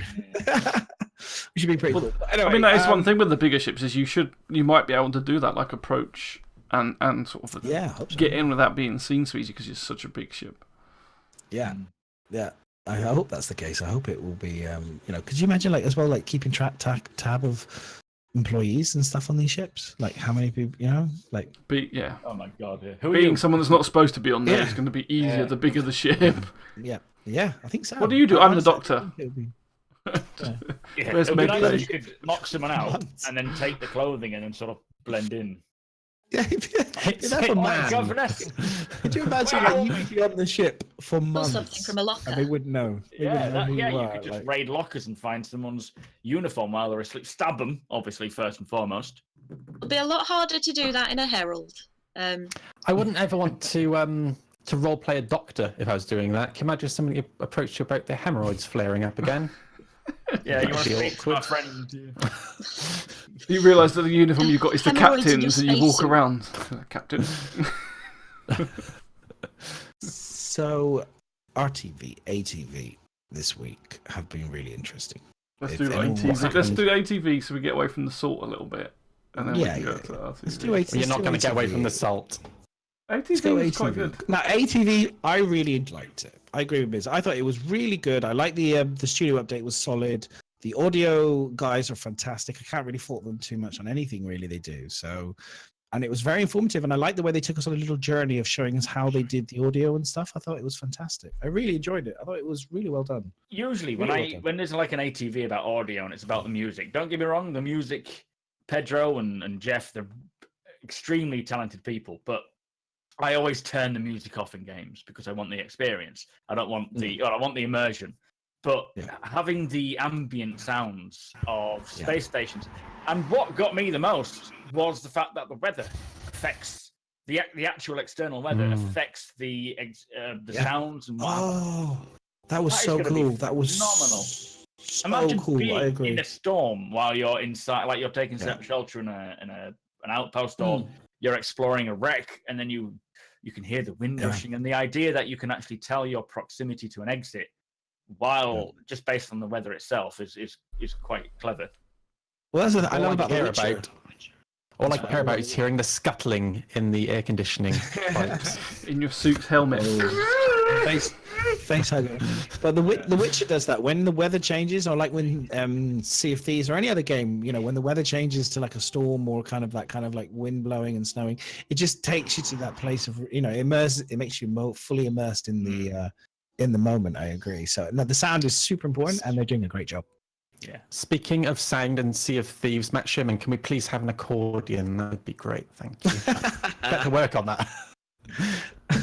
So you were showing the customizer, Ms. at the beginning of here. What do you guys think of the customizer? What's your guys' feeling on that so far? It's okay. It's obviously there's not a great variety at the moment, but it's better than having everyone running around with the exact same face, hair, down. It's I think I don't think they're quite uniform. The UI they have, like the hair, the eyes. It looks like it's different things from different games rather than specifically Star Citizen UI. But I guess for the first iteration, it makes sense. It's I thought it was alright. I mean, as it's picking like you're just focusing on set objects and planting it on, I think they make the faces reasonably well. It's not like it's obviously nowhere near as in depth as it's hopefully going to be. And it's still like weird, like heads. They've got weird faces. I said that last time, I think, or was it on the captain's table? And I was like, well, maybe I shouldn't have said that. Is the faces that we're in at the moment? I hope they weren't actually people's scanned faces because they looked awful. It's like, and then some bloke goes, "Hey, that's my face. Wait, it's my face." It's like, sorry, mate. They probably are. Yeah, you got to be. That one's really good. No, I quite enjoy putting like the clearly either black faces or white faces, but with a different colour skin, because it's clearly not a match, and it just looks so strange. It looks odd. Yeah. It's all right. I think it's fine for the first edition. I think it's good. I have no real problems with it at all. I look forward to taking Mac's nose and putting it on my face. Doing what? The hair now? is bad. I want your nose. My nose. What, even with the scars from Fogey Boots? No, but that was after you got scanned, wasn't it? So yeah, no, that's true. Yeah, that's fine. Did you guys notice that some of the hair though, like I think the ones where the long hair kind of looks a bit too wig-like? I think there's one instance where I think I tried one. I've also the clipping noticed the fits on the head. Yeah, it clips. Yeah, it didn't quite work. It's a bit weird. So it was like, ooh, but the hair is notoriously, polygon like hungry. It's always quite, to get like realistically hair and stuff. It's always been quite a challenge, as far as I'm aware. It's one of the It's places a difficult where they thing. save. Hair's a difficult thing to get right anyway. Even in traditional art, it can. Yeah. Even in real life. Even in real life. I can't get my hair right. Forever, my hair is atrocious. Keeping mine down with the headset at the moment, so it's standing all over the place. But it's difficult under the best of circumstances to get hair right, and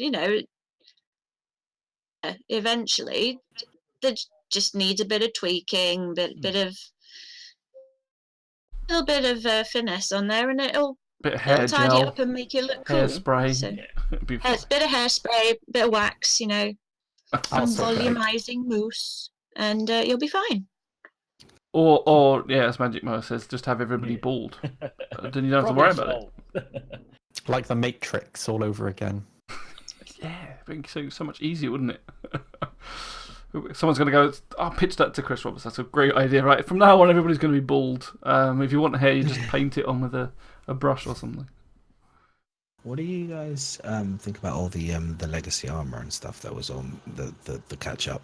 So There wasn't much. the legacy armor, the concept of the legacy armor and stuff, and their helmets and all that stuff. Such high fidelity. What do you think? What do you think about it? I mean, I'm not a fan of the samurai one, to be honest. It looks too Asian, like specifically Asian. Which I'm not nothing wrong against Asians, but it just looks too obviously from that part of the world, and it's not. I don't know. It didn't do it for me. The loincloth.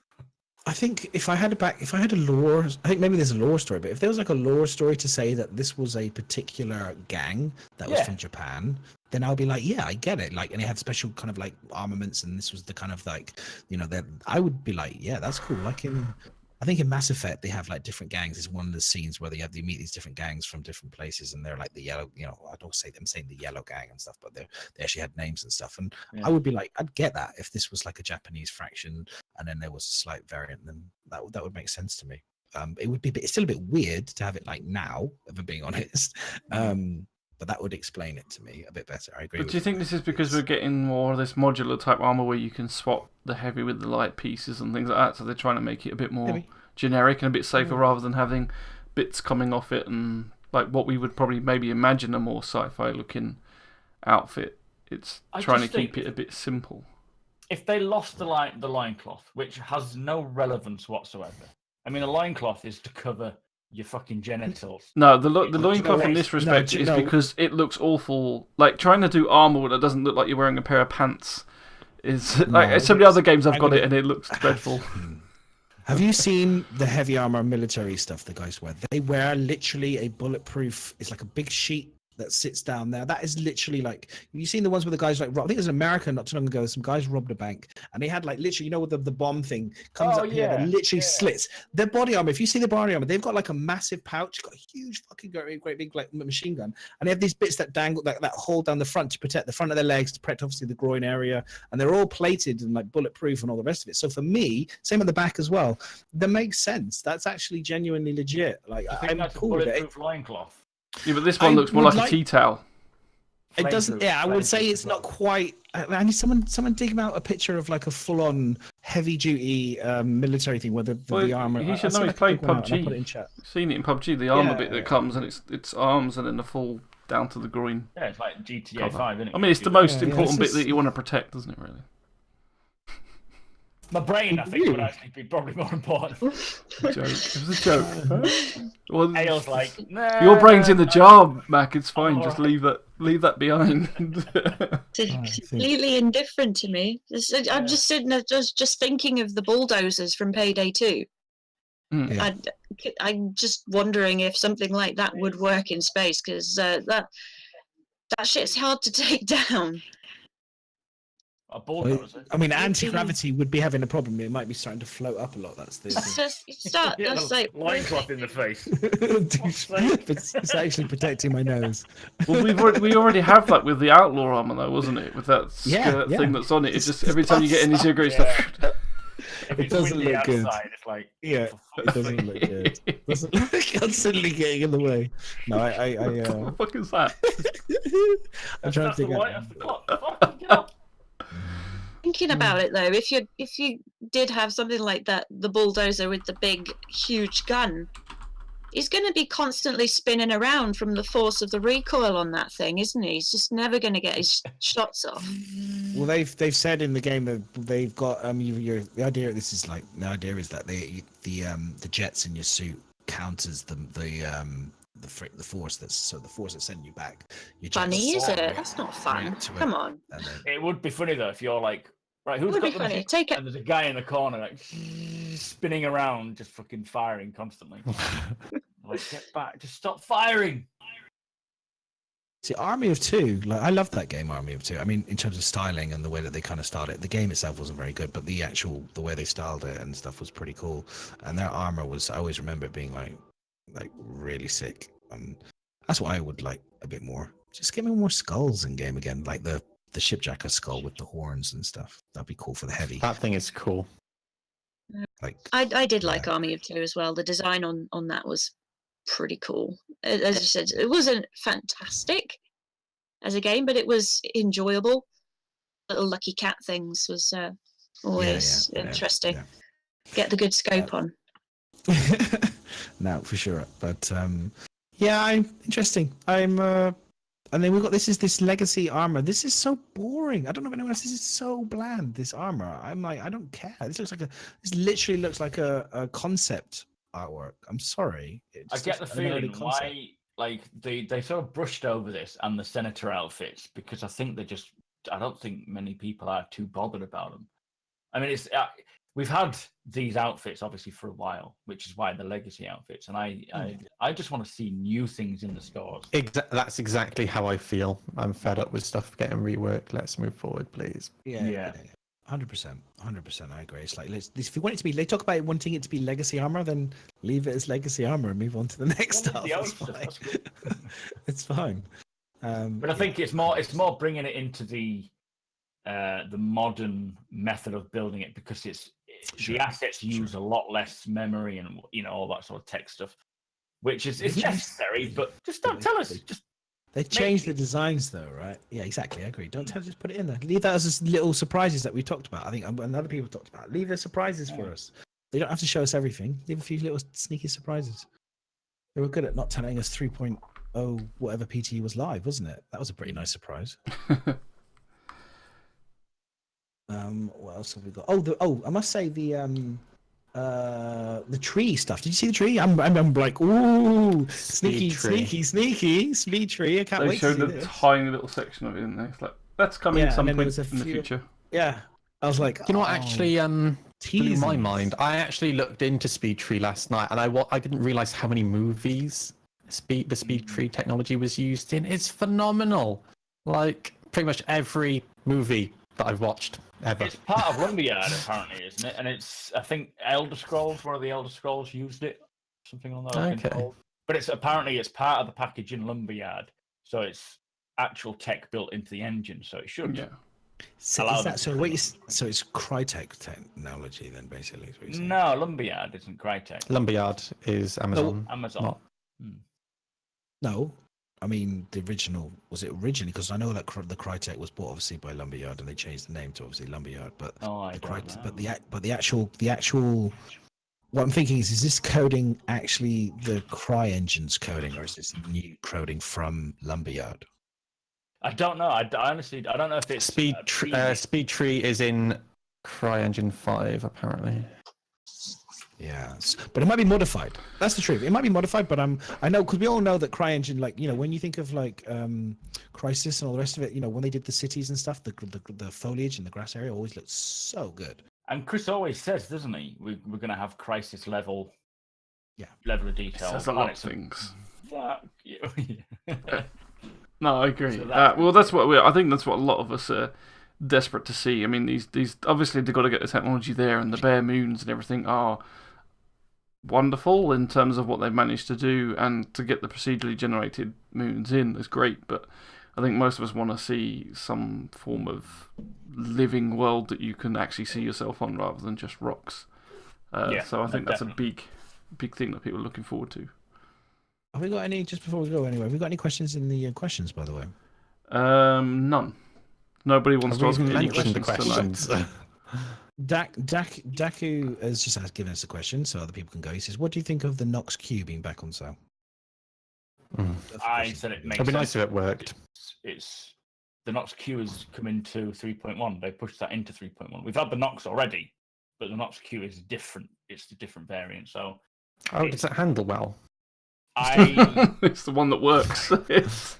Yeah, I've had a little play with it, but I I wouldn't say I'm a good judge of skin? whether it's good or not. It's faster, slower, quicker, more guns. It's Yes. about the size of the reclaimer. So it's just a beast then, basically. So there's. I always thought it was just the skin. I thought it was just I just thought it was. I think it is just color. a skin. Yeah. I thought it was just a color. I mean, It if it's was just a supposed to skin, be why was it so limited. difficult to bring it in. Surprise, surprise. Yeah. So for me, It was I think supposed to be that's the what equivalent of the yellow jacket, I think. Yeah, I think that's the thing that people are saying is, again, it's like they sell it as if, like, say the yellow dragonfly was a good example in terms of this is a concept sale, and it's available for the concept only, as if that's the only way you're going to be able to get hold of it, and then to resell it, it's just, yeah, it's not. I mean, it makes more sense that being back on sale than things like the Prospector and. Well, no, because they weren't limited. If the Nox Q was a limited skin for concept sale, limited then why are they? What you resell is you resell the Nox Nox once it's back on, Yeah, but you shouldn't be selling that variant of it the same way as the Dragonfly Yellow Jacket shouldn't have been sold. Yeah, if it's limited, because that was a limited thing. You shouldn't be selling it again. no, exactly. But they Although don't. they didn't actually say it's how fine, many I just- limits are added to it. It doesn't encourage me to buy limited chips. No. That's Yeah, true. people will just stop buying limited ships because you think, well, it's not really limited. I'll get is it next time. Your credibility has been damaged for sure. I think we're in agreement with that one. Miz, we've got what else? You've got. But if anyone has any gameplay? questions, Oh, exclamation mark question in chat, yeah, or put we'll go them in through chat them as we go well. through. Um, yeah, we'll go through them as we go along. Exclamation Q. So did we see the tree stuff? Did you see? I think I had a video there of the tree. I don't and think we there's also the Speed Tree. Speed Tree is there a is a video piece of of it? technology. I think it works like It's a a little plugin. video. And hanger. So- And we got hanger. Oh my god, I forgot about that. We oh, got the hanger thing, yeah. Oh, that's exciting. That's really exciting, actually. There's new hangers, so for some of those big ships, I guess they'll be able to put some of them in. And We're also not sure when they're coming yet, are we? yellow. Oh, I forgot about that. And the improved yellow. Like, oh my god, The yellow. planets Fuck. are looking insane. Sorry, the moons are Wow. looking just insane now. Yeah. Wow. Yeah, and this was the tree thing. So yeah, yellow was amazing. The tree stuff was like cool. Can't wait to see that. That's going to be amazing. That tree makes me think of Dagobah. Yeah, Who? Dagobah. Dagobah. The Yoda. Lumpy tree. So didn't they say with the hangers that they're trying to make them so that they fit more, being able to integrate them into stations and stuff? They're making them modular. Yeah. So So does that mean? I know planet it's a while away, but does that mean we're closer to getting them actually in game rather than just as a thing you load into? they're Is that definitely the getting is that closer the and next not getting step? further away. Do you think that'll be Yeah. like well, I don't know. You can say that, but then they've completely scrapped the old hangers, so we could get further away the way they go if they decide to change it. But I meant more in terms of, do you think that's going to be the next step, or do you think we'll see these new hangers as a solo thing again? You know, something that you can just log into, or is the next step just going to be putting them into stations and things? Well, I don't know if we're going to get it like we have hangers at the moment, but they did mention that the hangers are being made. I'm literally trying to find the fucking information. Keep going, Mac. They're wanting to make them properly modular to get them functioning in all the environments. But I don't know if that means we're going to see them as standalone hangers first and foremost, like now, or if they're going to be just incorporated into the planets. And the I have a question for you all. Well, you know where the question form is. If they... Exclamation point. hang on. So if they implement them into the PU, how would you like to see them implemented? So would you, for example, like to select your hangar, and that hangar you can just select which truck stop that you spawn from, or would you prefer your hangar to be in a fixed location and you kind of purchase that location? So say it would always be Port Olisar or whichever. I don't other think port. it's going to be either, to be honest. I don't think the truck stops are big enough to have our own personal hangars within them. I think the personal hangars are going to be things planet side, that when you sort of have, because you can have landing ports where you sort of live, because they say your first hangar rentals or something on a planet are free with like early backers and so forth. So they're going to be on a So planet. you think it'll be a fixed location? Yeah, there'll be a fixed location that you decide on and you can buy, but That's they're what not I'm going to be hoping for. places. They're not going to be places like truck stops because they're just not big enough for everyone to have a personal hangar there. Well, nor are they going to be on. Yes and no, because they have said that the way they did it on like Grim Hex is that you'll have the hangars that will be your hangar, but once you fly in it and the doors close, it becomes an instance, and then someone else can fly into exactly the same hangar. So you could potentially have our hangars on there, but there might only be 3. Like that. I don't like that. I think it's just too like if I leave a hangar, my personal hangar with all my stuff, and then I see someone coming in, and I think. That's fine. Get out of there. Yeah. Get off my There's literally enough space on these moons and planets for everyone to have their own location. And it makes logical sense. That's the thing. It makes logical sense to have them on those places, not on a truck stop with 3 options where everyone's going into the same fucking place. But I don't know. I don't think they might not even know yet. They might, Nothing's been confirmed. So that's why we're talking about it. Well, maybe. I mean, it'll be interesting. Maybe they won't have the ability to store your ships there, but maybe they'll have like insurance respawn stations where along the way where your ships can be respawned there. Because if you imagine if you're in a long distance and you can't like store your ship or whatever, it's going to be a problem. And if your ship gets blown up, there's going to be a problem. You've got all this way, and then you respawn back at your, or you spawn at a station, and there's no ships. But I mean, it could be fun gameplay, immersive gameplay. You have to then suddenly get But I imagine that you'd be able to go to the nearest. Yeah. I would imagine you could go to the nearest truck stop and contact insurance and ask them to drop it off at that truck stop. Yeah, when you die, your home location.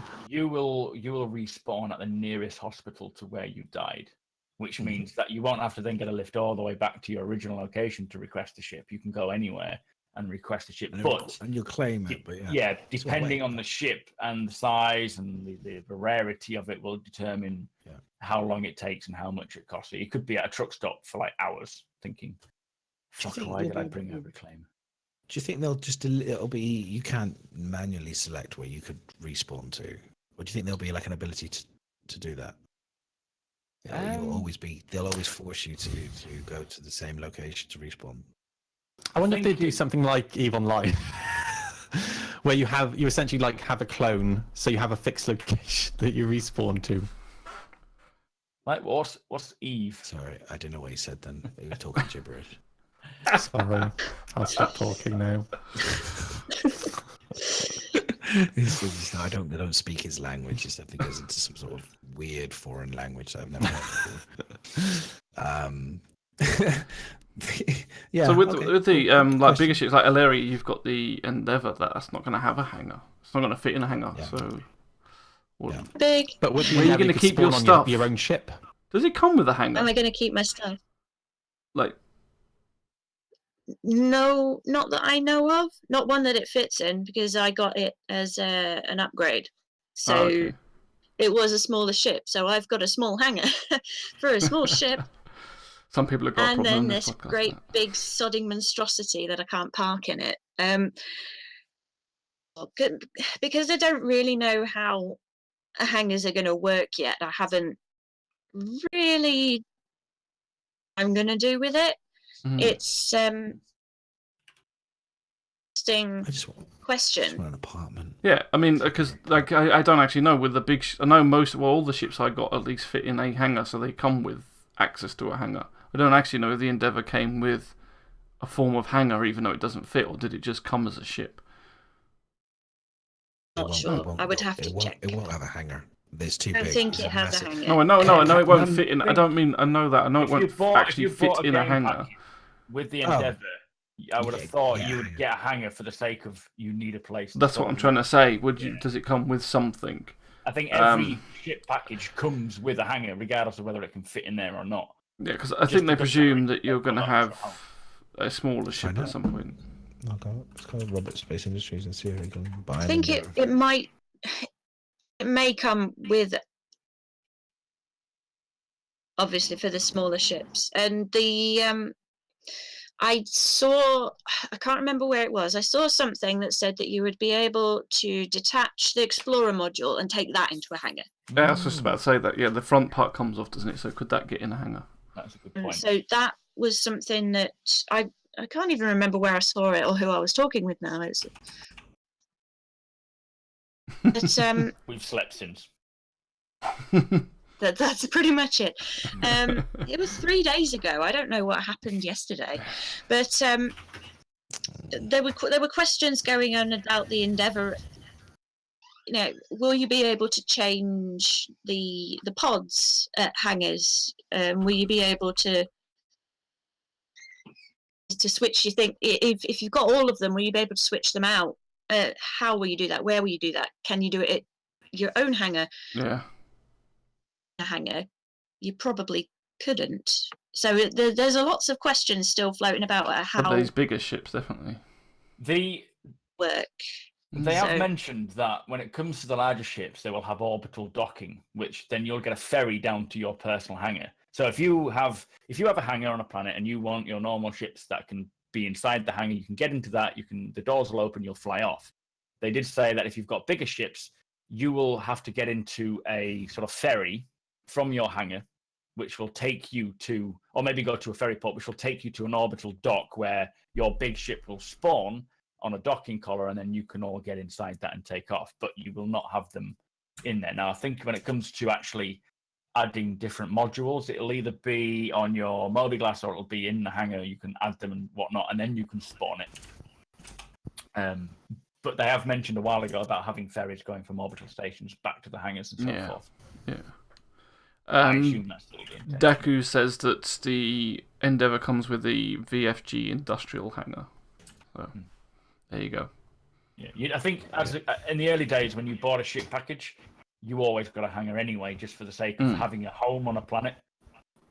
And that gives us a good point as well. If they're making these hangars more modular and fit the environment, are they going to lose some of the personal touch that they got? Like with this industrial hangar and the Aerosmith being the posh one. I mean, how do you fit that to fit an environment, or do they mean externally? Because if you're changing all the inside, are they all going to just look the same? I think they said they're doing away, didn't they, completely with Rebel New York, that sort of styling. I don't think people bought these posh hangars. Because that's the thing I'm worried a little bit about. We're getting all this modular outposts and things like that, and I'm worried it's losing some of the individualism from it, because everything has to be modular, therefore it all starts looking the same. Just different bits bolted together. It's like giant jigsaw puzzles. And see, everybody's totally engrossed with that idea. I think wait and see. I hear what you're saying, though. I hear what you're saying about keeping things kind of generic and stuff. Like, you want to be careful of that. I do like the idea of having, one-piece suits and one-piece things which are designed specifically to be like, a full set. Do you know what I mean? And look stunning and be styling. So I get you. And whereas if you're starting to just think about every single little piece, then you lose the sense of everything. Like you got to be careful. You got to be careful there. I'm sure they're well aware of that. So, but yeah, I hear you. I think it's definitely something to watch as we go forward over the next year or two. Definitely something to watch. Did you see the biodome stuff? The planet grey boxing with the cyclone on ATV? Yeah, Ariel. Did you see that? Looks so good. Again, it's like I want to see trees. I want to see. I know. Flora, I think that's the thing. Is like, there's a great video. Diablos has done a video. We've done a comparison. I didn't grab it. I should have put it in here. We've done a comparison between 3.0 and 3.1. Yellow, this is a huge difference. Daymar, not so much. Not so much. I think you can see that yellow. I think the original iteration of yellow was pretty much a color variation of Daymar. Almost, it felt like. Whereas they've actually really properly done it now with snow, and it really feels like more of a winter wonderland than a. They do all feel pretty nice. Even Daymar, I must say, feels nice. The only gripe I've got about Daymar is that when you're in third person, everything looks clear. When you're in first person, it is that foggy or like misty that you're just like, where's the boom? That's true. Clear that up. Where's the That is true. That is definitely the true. surface is somewhere around here. Found it. All right. We've talked about that a few times. That's me every time I approach the dark side of a moon. They definitely need to work on that. All right, we've got 500. Okay, we got a few. Herald, you're 20,000. I think I couldn't believe with the Herald. It's so fast. Like it was 20,000 K away, I was Oh, no, I was 20,000 k away, and then I just put the brakes on. I still didn't have enough time. Still didn't have enough time. It was just literally like I was still doing 600 by the time I kind of hit the Same thing happened to me today when I landed the reclaimer for the first time. With the reclaimer, first time you ever go to land it, start slowing down about 10 minutes prior to when you think you're going to hit the ground. I'm not even joking. Yeah, so what you were saying about the Herald, it's essentially an armchair with a giant rocket on it. It's, Yep. You can't even see where there's nothing else. No, it's shocked me. I got bought it as a present for my birthday, and I thought, oh, that's kind of cute. Look at that. Fuck me. Tick. It's a great ship, though. Suddenly it was moving, and I was like, oh my god, what's going on? I'm gonna die. And then I hit the boundary wall. So see, a lot Well, of people then you still did I die. was reading the comments on this video, and it's like a lot of people still like the previous version, but Yeah, I have actually, heard a lot of people like the first one. I'm like, I think there's a lot more detail on the new one. I think it's- once yeah, you the get lighting is to better the with that. lower level, the new one looks better. But I have to admit, I do quite like the two-tone sort of. You're looking at seeing blacks and white areas on the first one, whereas that gets lost a bit on the second one. I think they've lit it up a bit better to probably help us a little bit land. So look at the lighting difference on the It's left, like on the much 3.1 brighter. to 3.0. much lighter. There'll be a reason for that. I'd be curious to know why they. Because it's not a video about it. It'd be interesting to see why they've lit it so much more brightly. Because I you don't can know, see by though. the I ship think- itself, it's much more lit as well. Yeah, that's what I was about to say. It's not. Well, it is the lighting. It's Well, the because video, the sun's in a yeah. different location. It's not Yeah, because they've lit it differently. Which when I first saw the video, that was my one criticism of the video. You should have done it with the In same the lighting. Same time of day. So, damn it, Diabolus, damn you. Well, yeah, it Give does us make it all- hard to compare. One's That's at why night there's and 12 dislikes. Yeah, exactly. Exactly. No, but it's a great. Yeah, I but I still think that even then, I still think it's lighter. I don't think It is still lighter, yeah. Sorry, it's the new one that's got the more white and black. Which I effects like. to it. There's And more I snow like on it. that. There's Yeah, more snow yeah, on it. yeah. It's not more snow. Look, there's no snow on the other one. I want to see Or blizzards. it looked like it was. I literally want to live out The Thing. You know, John Carpenter's The Thing. You've seen that film, yeah? Yeah. I want to live that out on a planet, like going to deliver to an outpost on a planet that is just blizzards, and then you've got death waiting for you. But I survive somehow. Everyone else dies, and I manage. So to you just carry want to all live their on your weapons. own with everybody else gone. You want to play single player, is that what you said? As long as I can gather all their weapons and stuff up, I'll be like this, heading back to my ship. Like, fuck the But you wouldn't need weapons because everybody's dead. I've got these weapons. No need for them. But it's cool. I can sell them. It's To like who? the Matrix when he's throwing all the weapons away. I'm like, fuck that! I'm collecting them all up. I'll have that. I'll put it in my jacket. Oh, nice. You're a true northerner. Yeah. Being a bit of a thing, they've got I like something to called carry a all the guns. Joker. They got something called talking about guns. They got something called a Joker distortion cannon, which I was like, ooh. It I mean, it fires obviously- party poppers and streamers. Yeah. It goes bang. little flag pops. Flag comes out, going, "Your ship's dead." It's like, I'd like to return this weapon, please. It's not what I thought. insert explosion here or something. Missing texture. So I'm looking forward to seeing more of that and some of the guns and stuff. It's always nice to see more weapons coming. Maybe into it's an games. April 1st gun. April 1st, you know. Nice if they work. If we could actually attach some of these guns to our Yeah, ships. we've got to remember that April 1st is coming up, so on that day, just don't believe any. Oh, what do you think we're going to get this year? Not fish, I hope. Sick of Or the Big fish in the Benny's ships? hangars. Yeah. Yeah. Okay. So we've got a couple of questions. Did you want to do them, or is that it for the ATV? Well, there was just the last thing on Go on, ATV do was like- the Mobiglass. The Mobiglass, wasn't it? It was the Oh Mobiglass, yeah, that was. PMA thing. which was really nice. That's again. This is what I'm saying. ATV was really good this week. I really liked it. I mean, to see the all that stuff was really cool. What I liked about the this mobiGlas thing is that they say anything you earn in the PU, you bring. Well, not everything, but you bring it over into Star Marine. Star Marine. Certain weapons and shit you can't bring in. But I like that idea. So you feel like in Star Marine, you're able to. You feel like you need to earn stuff first to then drag it into the Star Marine to actually play with it, which I like that idea. It kind of goes against the idea of what Star Marine is, if you're thinking about it. Very true. It's supposed to be a computer game. So you should be buying access to everything. Gear.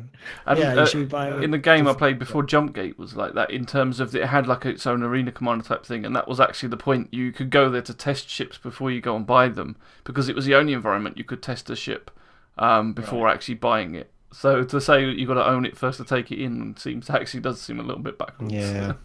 I mean, it probably done it because it sounds cool that you can earn this and then take it in, but it actually, what he should be doing is letting you go into Star Marine, test it, and go, I want one of those in the verse. Right, I'm going to go out and earn it because that's a cool weapon. When you put it that way, whatever I just said in the past. Scrap it. go and delete that YouTube video now. It's actually wrong. We've actually created some salt. It's all wrong. What am I thinking? This is such a good feature. No, it's not. Why? No, it's not actually. We talked it out of ourselves, but yeah. Okay, moving on. Questions. Shall we do some questions, and then we'll go on to the salt, and then we'll end the. Yes. Okay, so we'll leave it on a negative. We'll leave it on a negative as we do. Oh no, well, maybe we should save this question for the end then. Someone's asked, what's the one thing CIG has done really well in game so far? #unsalt. Should we leave that till the end so that you're not, Yeah, let's leave that at the end. We'll do that one at the end. So, Kraken, sorry, but we're leaving it just so we end on a high note rather than Madness's salt. Okay, so the next question is from Dr. Kesser, and he asks, do you think the Terrapin is overpriced for a single-person ship? What's the cost? Fucking expensive. I think almost every ship in the game is overpriced for pixels, being honest. Yeah, no, I think originally they were actually well priced, but because they were so cheap before, now that they're putting them more to the component pricing, so they're actually more accurately priced now for the main game, it seems like it's super expensive, which in my wallet it is, but that's if you were to go in the game eventually, when we actually get them in game, to buy the ships are going to cost a lot more, and they can't sell them for cheaper. I think. Yeah, they're kind of. Yeah, no, it's good. Yeah, I just think they're all too expensive. They're way too expensive. But I get that it's funding the game, so. I like expensive spaceships. Next question. Unless you got anything else to add, Alaria? Too expensive ships. You can just get them bought for you. How true that is. No, it is quite expensive. I don't spend a lot on Star Citizen. I sit there and I cry a little bit because I can't have one. But I will just have to work harder and get them in game. I'm happy to do that. And if somebody wants to buy me an X1, then I wouldn't mind. I forgot about the X1. Typical. That's the much nicer variant. It's like the Beamer bike. Buy me a drink. I suppose when you own an Endeavour, you don't really need any of the ships, do you? That's true, really. That is true. If it's that big, you're just lost on that for a month. Just get from one end to the other end. I can't find the exit. Where are the beds? To be fair, I got lost on the Starfarer. I can't be trusted on any big ship. I'm not going to find my cockpit. It's going to be awful. Everyone gets lost on the Starfarer. It's like it's such a badly laid out internal ship. But I got lost on the Caterpillar. It's just a long skinny thing. How do you get lost on the Caterpillar? I have to be honest, I also got lost on the Caterpillar. I remember Mac when he first had it, he goes, right, I'm in the cockpit, come and take the other seat. And I'm like, yeah, I'm on the way. He goes, well, where are you then? I'm like, I'm coming. And it's me like back and up and down the fucking corridors thinking one of these has got to lead to the fucking cockpit somewhere. It would be great if I could see the people on board the ship and just see little dots. This. You know I'm lost. Turn around, for fuck's sake. That would be so good. I'd love that. I'd pay. That would be fantastic, actually. So I that would be wouldn't- like I think.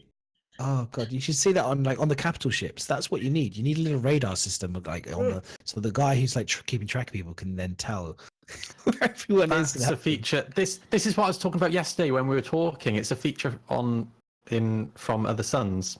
It's literally one of the roles in the bridge is to monitor the sensors on the ship, so you can see where your crew members are, and when you get boarded, you can direct people to the enemy as well. Well, we It's saw like really a cool. real early thing about that. Was it Sherman that was showing us that they had that caterpillar screen that was just a mock-up where they had the red dots of where Yes, people I were. remember now. Yeah, lots of dots all over it. Yeah, it was And that That's the problem right there, though, Mac. They need to have lines everywhere, though, because that's what Star Marine has. There's lines everywhere to help people see where connected to the dot. But you know the problem with this though. It's a feature that no Drake ship would ever have. So all the Drake fanboys would cry. just has a fucking toilet, to be honest. So why the hell? It would be a chalkboard or something. He was here last time. I spotted him. With Drake, though, wouldn't they just have the arrows painted on the floor, cockpit this way? Spray Probably painted. true. They have that on the. I might do that. They do have that on the. Have you noticed on the Reclaimer? There's like chalked arrows everywhere. Yeah, I actually followed that, That's thinking cool. maybe this leads somewhere, and it doesn't. It's literally just. This is the button for the elevator. So I can see that's the button for the elevator. It's right next to the elevator. The chalk thing's right next to the sign that tells you go right for whatever station, and above it is a chalk arrow, and it's like, okay, so I'll go that way then. It was Calix that did it. That's the one. I gave credit to Sherman. Take Yeah, it while it's given out.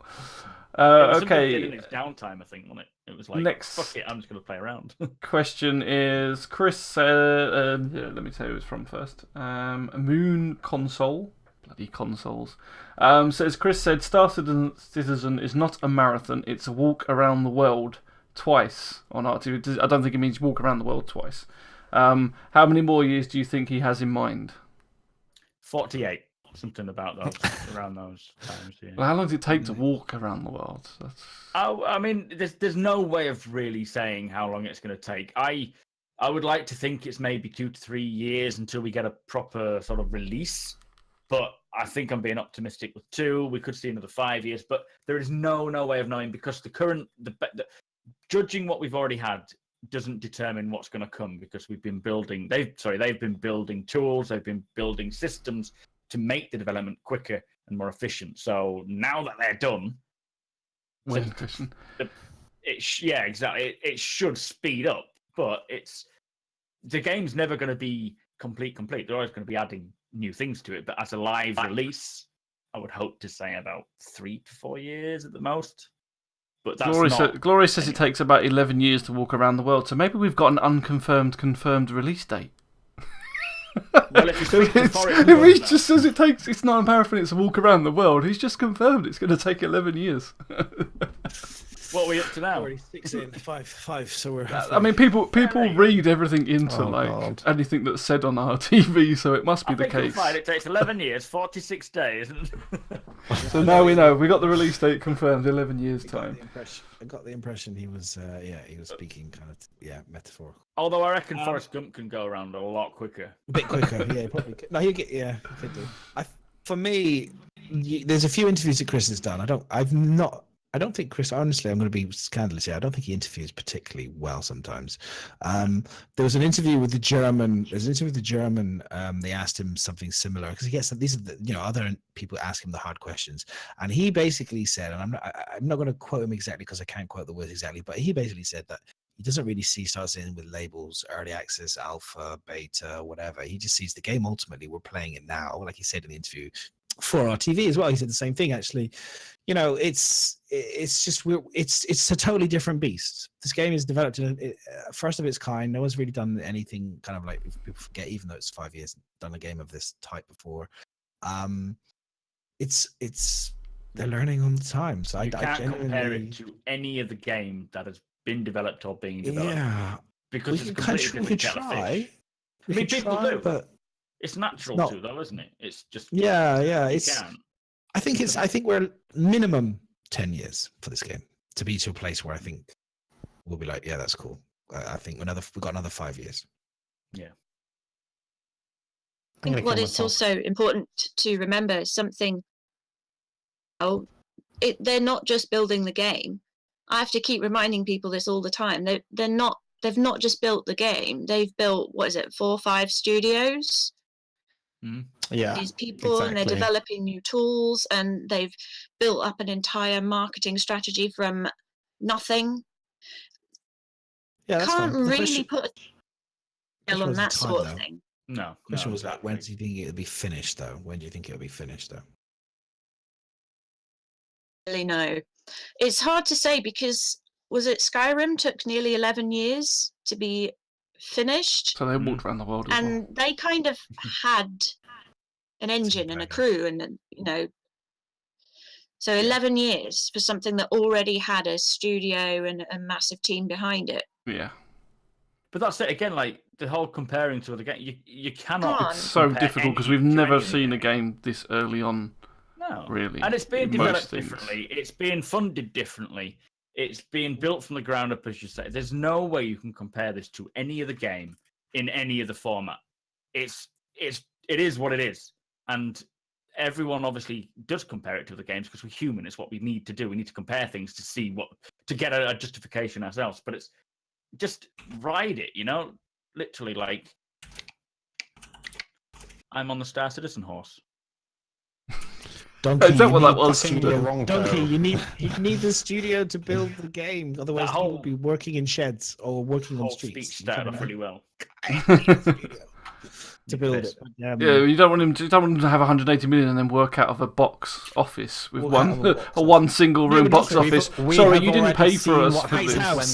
Chris's house. We've already seen in the past what happens when they outsource to other studios. Yeah. Just saying. Okay, next question is which is the best Aurora? The ES for $20, 4 times size 1 weapons, or the LN for $35, 2 times size 1 and 2 times size 2 weapons? LN. There you go. That was easy. Ta-da! Ta-da! Go and buy yourself an LN. It's a nice little Aurora. Thanks, Daku. I think that everyone, yeah. Okay, we're all in agreement on that one. Daku asks, Dragonfly versus Nox versus X1. 3, 2, 1, fight. Dragonfly, there we go. That's answered that one. Dragonfly, yeah. Yeah, Dragonfly. Oh, God, I love it when everybody agrees. It's so... Oh no, you're an X1 person. I like what's that? Your microphone in real life, so I've always liked the more rugged kind of looking vehicles. Yeah. I like cruiser motorbikes, so that's what the Dragonfly makes me think of. Mm-hmm. Oh, that was nice. Thanks for that conversation. I'm glad we all got there. Cookie Monster wants to know cheese or chocolate. Cheese. Absolutely. Why choose when you can have both? Chocolate and cheese. There's a reason you ride that bike, Madness. Yes. I like cheese. I'm with Miz though. Actually, both. Cheese I'll have chocolate, and then I'll be like, "Ooh, we'll have a slice of sourdough with a bit of Philadelphia cheese. Lovely." Here's the northerner back from eating a block of cheese. Can I do my salt station, Miz, before we run out of time? Okay, go on then. I'm afraid we've just got to call it the night now. Yeah, we are running out of time anyway, so. And yeah, I'm knowing this has been delayed. Somebody's just asked in the chat. Somebody's just saying about it, not Skyrim, not 10 years dev time. I wasn't just talking about the development time.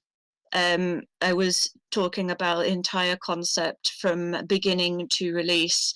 Skyrim's one of my favorite games, and I'm not being exact, but I know it was 4 or 5 years between Oblivion and Skyrim. They were planning Skyrim before Oblivion came out. So, and it's still buggy as hell. But dragons and you go after Sherman. That's good. Someone said in chat. I just wanted to answer that, and just of when they started planning it, not necessarily the development, but. Okay. RTV guys, can we talk about it? Just sum it up in 30 words. Go for it. In 30 words? That's 2. Thank you for the limit. I haven't got 30 words. I have been practicing this for easily a good hour and a half. 28 words. Well, I'll tell you what, we could all log off and you could carry on the podcast. Come on, no. Okay, so the first thing for me is that there's a little thing where Chris talks about. He basically says they want to speed up the process. They want to finish this game. They want to do what's called. I think his buzzword is quality of life. Was the RTV kind of thing where he talks about quality of life, which I think is reference to our quality of life, because at the moment we've all been struggling being able to have any life because the game crashes all the time. So I think he's basically indicating trying to improve our quality of life, which is a good thing. Or he could mean that he hasn't released it yet, so that we're still having a life in real life. Yeah. Just improving your quality of life. Quality of life. I can't stand. I'm just going to be so. I fucking hate managerial buzzwords. That was a managerial buzzword that gets my back up. For me though, RTV. What does he say here? Let me just get my right. The first thing was I did like the yellow yell. By the way, that was amazing. By the way, whoever did that's fantastic. But this is my thing. Okay, my red flags came up. Like I said, is when a person's behavior is counter to years of behavior. So Chris Roberts is a man that we all know is a perfectionist. He's very driven. He knows what he wants. He talked about making this game for himself ultimately. We're kind of second effectively. This is his game. This is his project. And then all of a sudden we get an RTV where he's suddenly going, oh, by the way, I just want to kind of like, we're going to be we're potentially going to have to look at some of our big project, big kind of features. We maybe have to push them to the side, and we want to kind of ask you guys what you think. I'm sorry, alarm bells ring for me, and I smell fucking bullshit, man. Absolutely over that. Fuck me. I was like, this is not. And then he said, and then he also at the beginning he said, Aaron was supposed to be doing this interview as well, which kind of was like, huh? So I just honestly RTV just massive red flags everywhere, all over it. I mean, what's going on? Why are we suddenly? Why do you care about what we fucking give a shit? Like, make the fucking game. Like he talks about big moments. Like he talks about like, just give us what you fucking said in the first place. Like, we all know what we want. You've already shown us a roadmap. You've already done the game before. Sorry, I'm going on one, but I just honestly, I fucking hated it, and I didn't like it, and it was really smoke and mirror shit going all over the place. I was like, wasn't it? GW Glory says in chat, it's a softer blow if the community chooses what to delay. But are we really choosing what to delay? Because I don't want to sound like I'm paranoid, like madness. I have worked in community management, and one thing that you learn very quickly is you always make the community think that they're in charge. And that's kind of what it feels like now. Man. It feels like they're appeasing the Star Citizen community right now. And I am so, like, honestly, all right, okay. I was chatting to my missus, and we're chatting to people, footsie corporations that are worth multi-billion-dollar companies, neglecting responsibility is one of their number one motherfucking things they do. And this stank of it, honestly, not taking responsibility for what you're supposed to do. Suddenly we're making decisions. I'm sorry. Wouldn't be. Oh God, honestly, like I could go on. This isn't a footsie. What cost the change? We have been it's a massive $1 million company. What is the cause of the change? Since the beginning, the community has been driving the development since the beginning. We've all been voting on things. This isn't the first vote we've ever had. This is just one of many that we've had. Now, the fact is, we complain about the state of the game at the moment, and we complain about 3.0. We complain about every game that has been, every patch that's been released.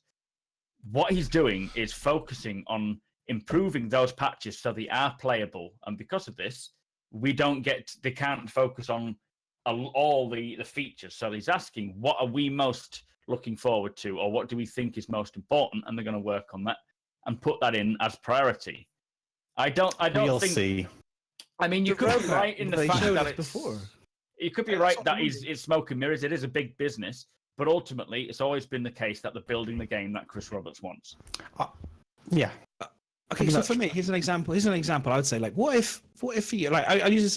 What if Bill Belichick? He's the Patriots kind of quarterback. No, the quarterback. He's the Patriots head guy. He's obviously won whatever loads of times. He's a very, very well known American football guy. What if he came into a fucking team meeting at the beginning of whatever and started said, "Hey guys, what do you guys think we should do this year?"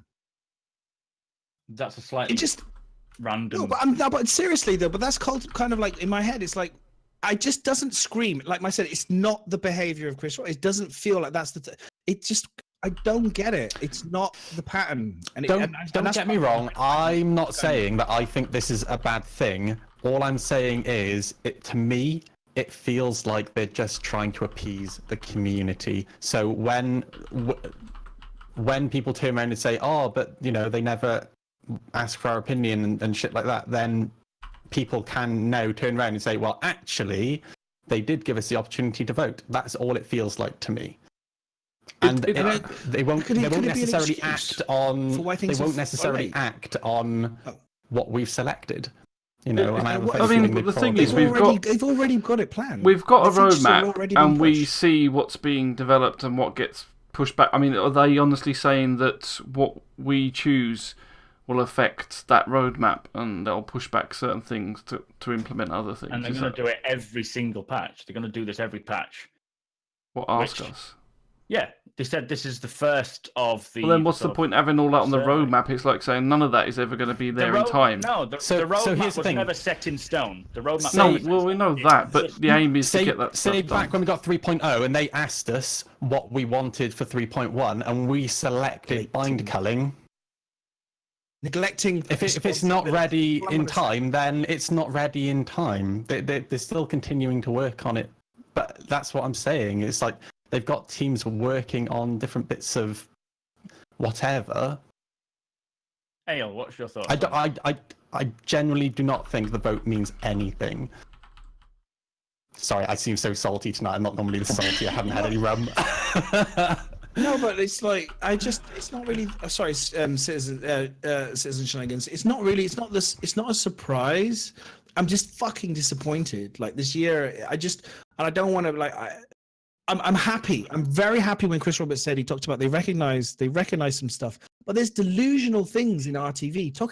He talked about interdiction as being improved in 3.1. What the fuck? Man is clearly not played the game, and then I'm like.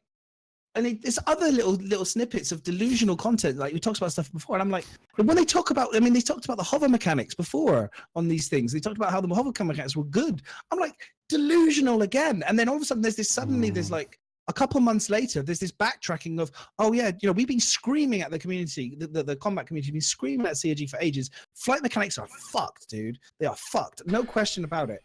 And like now, and they were denying it. There was nothing. It was like no denial, complete denial. Oh, we've improved, blah, blah, blah. And then now, suddenly, there's a fucking bit of shit in the RTV where he talks about it and he says it. And I'm like, I'm sorry. I honestly, it fucking stank. It stank and I'm out. I'm done. It's neglecting responsibility, in my opinion. I'm gonna get a drink. I'll come back. I'll let you guys talk. Thank God for that. Seems angry. Is he upset about something? Do you think? He's living to the mad part of his name. He's got a pregnant wife. He's letting it all out now. Yeah, that's what it is, really. Meant to be ragey? Pretty much. She's the one giving birth. Going to be ragey when she gives birth. But to be fair, if I was married to Madness, I'd probably feel the same way. Hey, I can hear every word you guys say, right? Awkward. Shut up, everyone. Shush. Thoughts? See, I haven't seen the RTV and I haven't played in a while because reasons from earlier. But to go to the voting thing, that a little bit cheeky.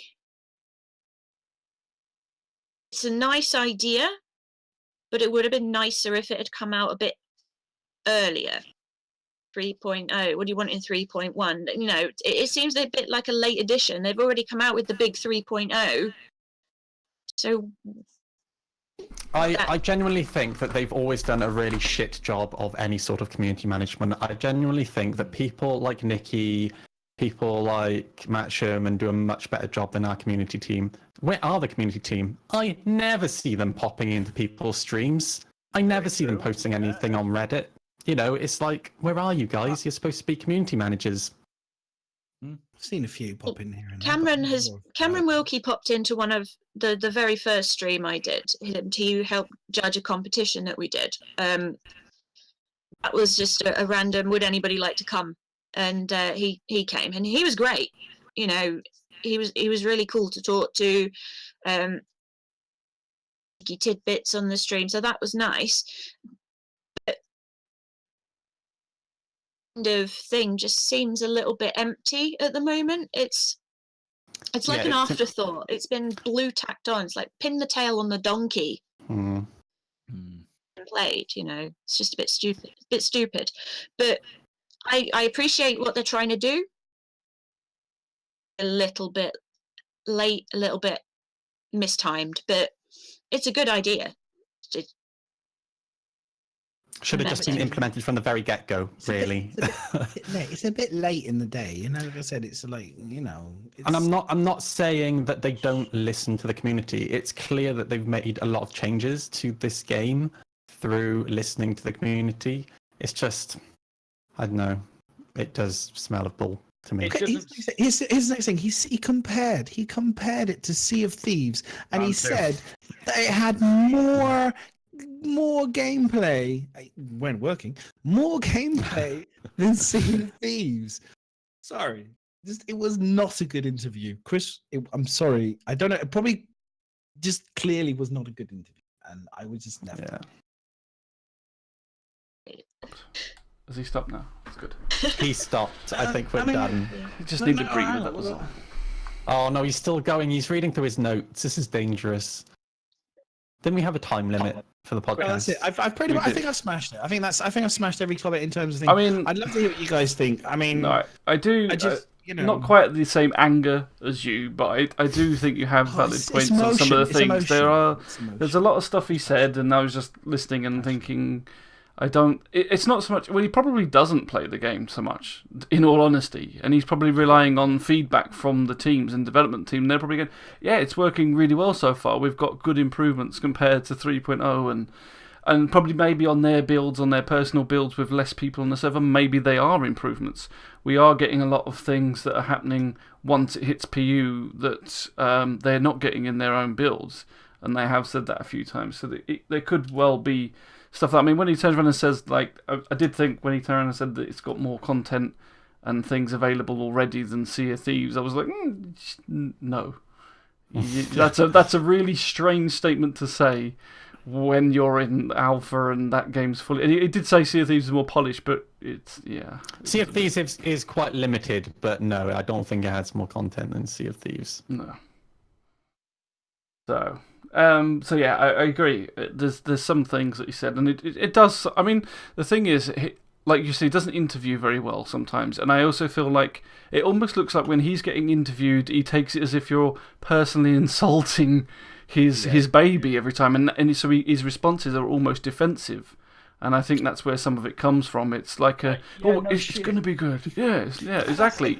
I think he takes what the community is saying as almost like as an insult to what he's doing, and it's like, oh, you know, he sees the end vision, and he's almost like angry at people for not seeing the end vision. It's like, come on, we know we're not there yet, sort of thing.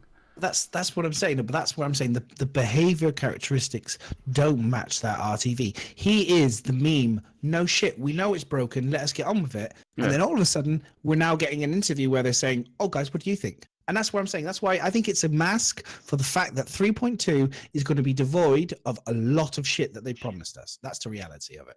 And we probably, I don't even know if we're going to get bind culling. Anything. They've not not promised. Apologies, not promised, but it's going to be devoid of a lot of stuff again, and we're going to have a very long amount of time, again, with no game mechanics, core gameplay mechanics. That's what I'm talking. Hopefully mining will make it. If mining makes it, fucking awesome. Do you know what I mean? Like, that's awesome. We got a game mechanic in. But if that doesn't make it, and we don't get salvage, and we don't get bind culling, and we just get a load of new ships in game, what are you going to say then, Mac? How are you going to feel? Well, talking of mining, he did say that it's pretty much not guaranteed, obviously, but gonna make it in. Personally, I like the fact that they ask our opinion, and I don't think they're asking for the sake of mirrors and whatnot. I think they're actually asking because they know that our opinion counts. I don't think it was a long planned idea doing this survey. I think it was more of a right. We probably can't get everything into 3.2, so let's find out what is important. But I think the way they've approached, Chris Roberts isn't the best at all for talking. I do get excited when he talks, but like that statement of, well, if Aaron was here, he would have done this. I wouldn't. That he just shouldn't say because it sounds very much like he's not bothered. But it is. I think quality of life is the most important thing at the moment. Being able to play the patches that we have are most important because it's killing the game.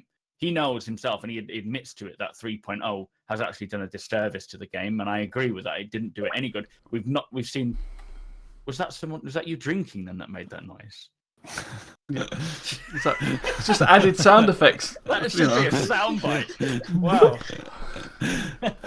But he knows that 3.0 was a disservice. We've seen the lowest numbers ever in the game project. So he said as well, something to point out above the whole salt, is that he knows that he needs to rebuild the faith. A lot of people have lost faith, and he said blatantly, we need to prove ourselves again. So that's what they're doing now, and I don't think it's a smoke and mirrors. Yeah, I think what they're doing is they're making the patches playable so that we can actually play them. The people who are seeing them, who don't know about the game, can actually think, it looks like a good game, and then bring in stuff, because it's pointless, as a lot of people have complained about it, saying they're bringing out all these features and all this stuff, but the game ain't playable. What the hell? So when they start saying, right, well, we'll make the game playable and we'll push the features back, people start complaining anyway.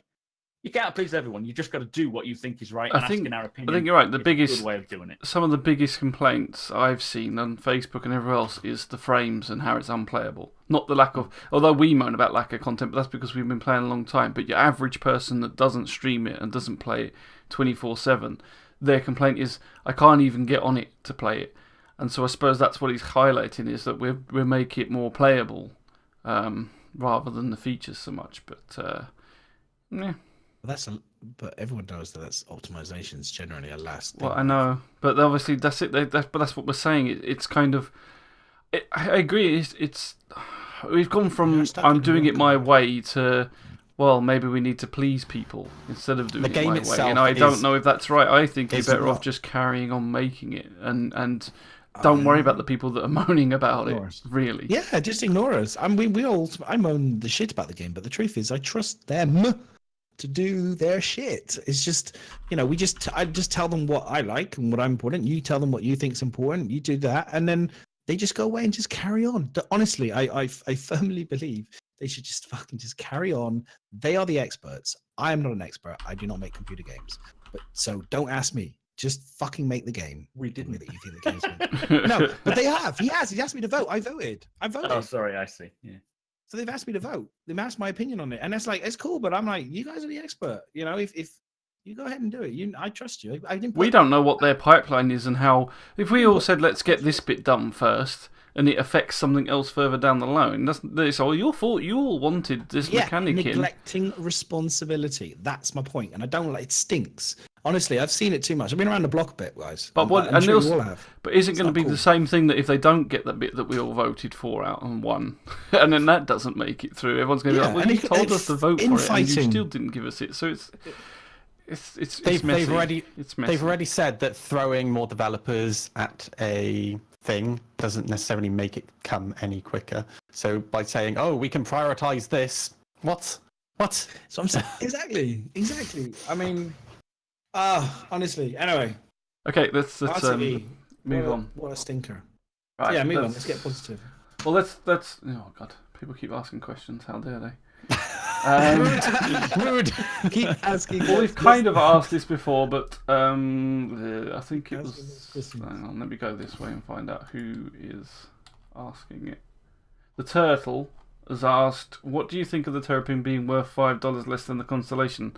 I think that's kind of just going on the same thing as, do we think it's expensive? Which is, yes, we do think it's freaking expensive for a single ship. Yeah, I've always felt it's very massively expensive for what it is. Yeah, yeah. The size Moon of it Console really does. says to the guest, was Lear 3 Sandworm a joke? No. No, they are actually implementing sandworms, I Yeah. believe. Layer 3 has a sandworm. There's a specific planning, isn't there, that actually in the lore that actually has the sandworm. So yeah, it will be that. They will Don't be there. go there. Don't do I'll it. go in there. Question number 9, the Napper the Slapper. Interesting name. Nice. Can they make it free to play since everything is funded by now? If I Yes, everyone please. else. Now, I wouldn't complain if they actually made Arena Commander and Star It Marine is free to free play. to play once you buy the account. Yeah. It is free to play. What's it on about? I'd be happy for them to put it on consoles, the Star Marine and the Arena Commander on console. But wait, but buying the account isn't anything to do with funding the game. It's to buy the game. That's what you're buying. Like the other stuff is supposed to be funding the game to get the ships, but the actual buying your account is buying the game. So, Yeah, so once you just bought the spend game, it is minimum. free to play. And that's it. But then a part of me is like, the game is Star Marine and all that are so borked at the moment. No offense to anyone, but they're just so not good and not good enough. I almost kind of feel like maybe it's probably a good idea not to let anyone play it and kind of skew their opinion of it so early. I'm not So- saying right now, but once the game is actually out, I'd make Arena Commander and Star Marine free to play because I think it'd be a great marketing tool. Yeah, I agree with you. I'm with you. I don't see the problem with that. Why not? What harm is it going to do? It's Well, happening. sell it Thanks, cheap. Madness. Yeah, I'm with you on it. It would be good for them, get more people. But I'm cool with it. And like I said, I put it on console as well. Okay, second to last question. I'll stop taking any more for now. Xian Fanboy says, why is the Cartual the best ship? 12. The We'll go animation, around. Yes. Yes. It looks very cool when it does its little alien thing. It's pretty cool. That's another ship I forgot about. The X1. That's the only thing that's good about it. way Everything too many ships at the moment. dreadful. Everything else is dreadful. It's literally a paperweight. I think it smells quite nice. Oh, isn't the one that's got the floating? It's a bit musty. The floating steps. The Cartual. Scout, Oh, the isn't it? floating Yeah. steps. Yeah, the Scout. flight and the navigator steps. Yeah, It lost the that's second ship. And the second ship, the second seat. That's what makes it good. Yeah. Zing. Great way to finish any sentence, isn't it? Zing. Hang on, I'll just get a plot response. Love that. Love that. Okay, so we're going to go back to the first question that was from Kraken. the Kraken Jr., and he wants to know what's the one thing. So this is going to be a nice little positive finisher. What's the one thing CIG has done? Yeah, hopefully really well in game so far. Hashtag unsalt. The Cyclone by not making it hover. Yeah, Cyclone, 100%. The new wheels, by making the fat wheels, as we mentioned on the show before, way back when, the Cyclone wasn't attractive. I mentioned that they should change the wheels thicker, and they have. And it Was all thanks to Madness. Awesome. So you can all thank me anytime. Actually, you can thank my friends who are all car designers, because that's their advice. They always said that everything starts from the wheels to me, and that the wheels should be big and chunky, and it always looks cool. So actually, it's not me, it's them. They're the ones that Fat with a PH. fat with Fat. a PA. Exactly. Thick. So, yeah, Thick. big. Thick That's with a double easily C. the Cyclone. Cyclone is awesome. Ilaria, what was your one thing that they've done? Not really being well? able to play so much, I haven't seen a lot lately, but I've always been quite impressed by the attention to detail in their backgrounds and the landscapes. When you just screenshots that people have managed to pull together, that stuff is beautiful. They have put in so much effort, so aim and detail into these Did you know? amazing backdrops. Did you know that Did I know what? ketchup in Star Citizen is 2% natural? I learned that today from a screenshot. 2% natural. 2% Okay. natural. Seeing it's these little details we need in the game. Zing.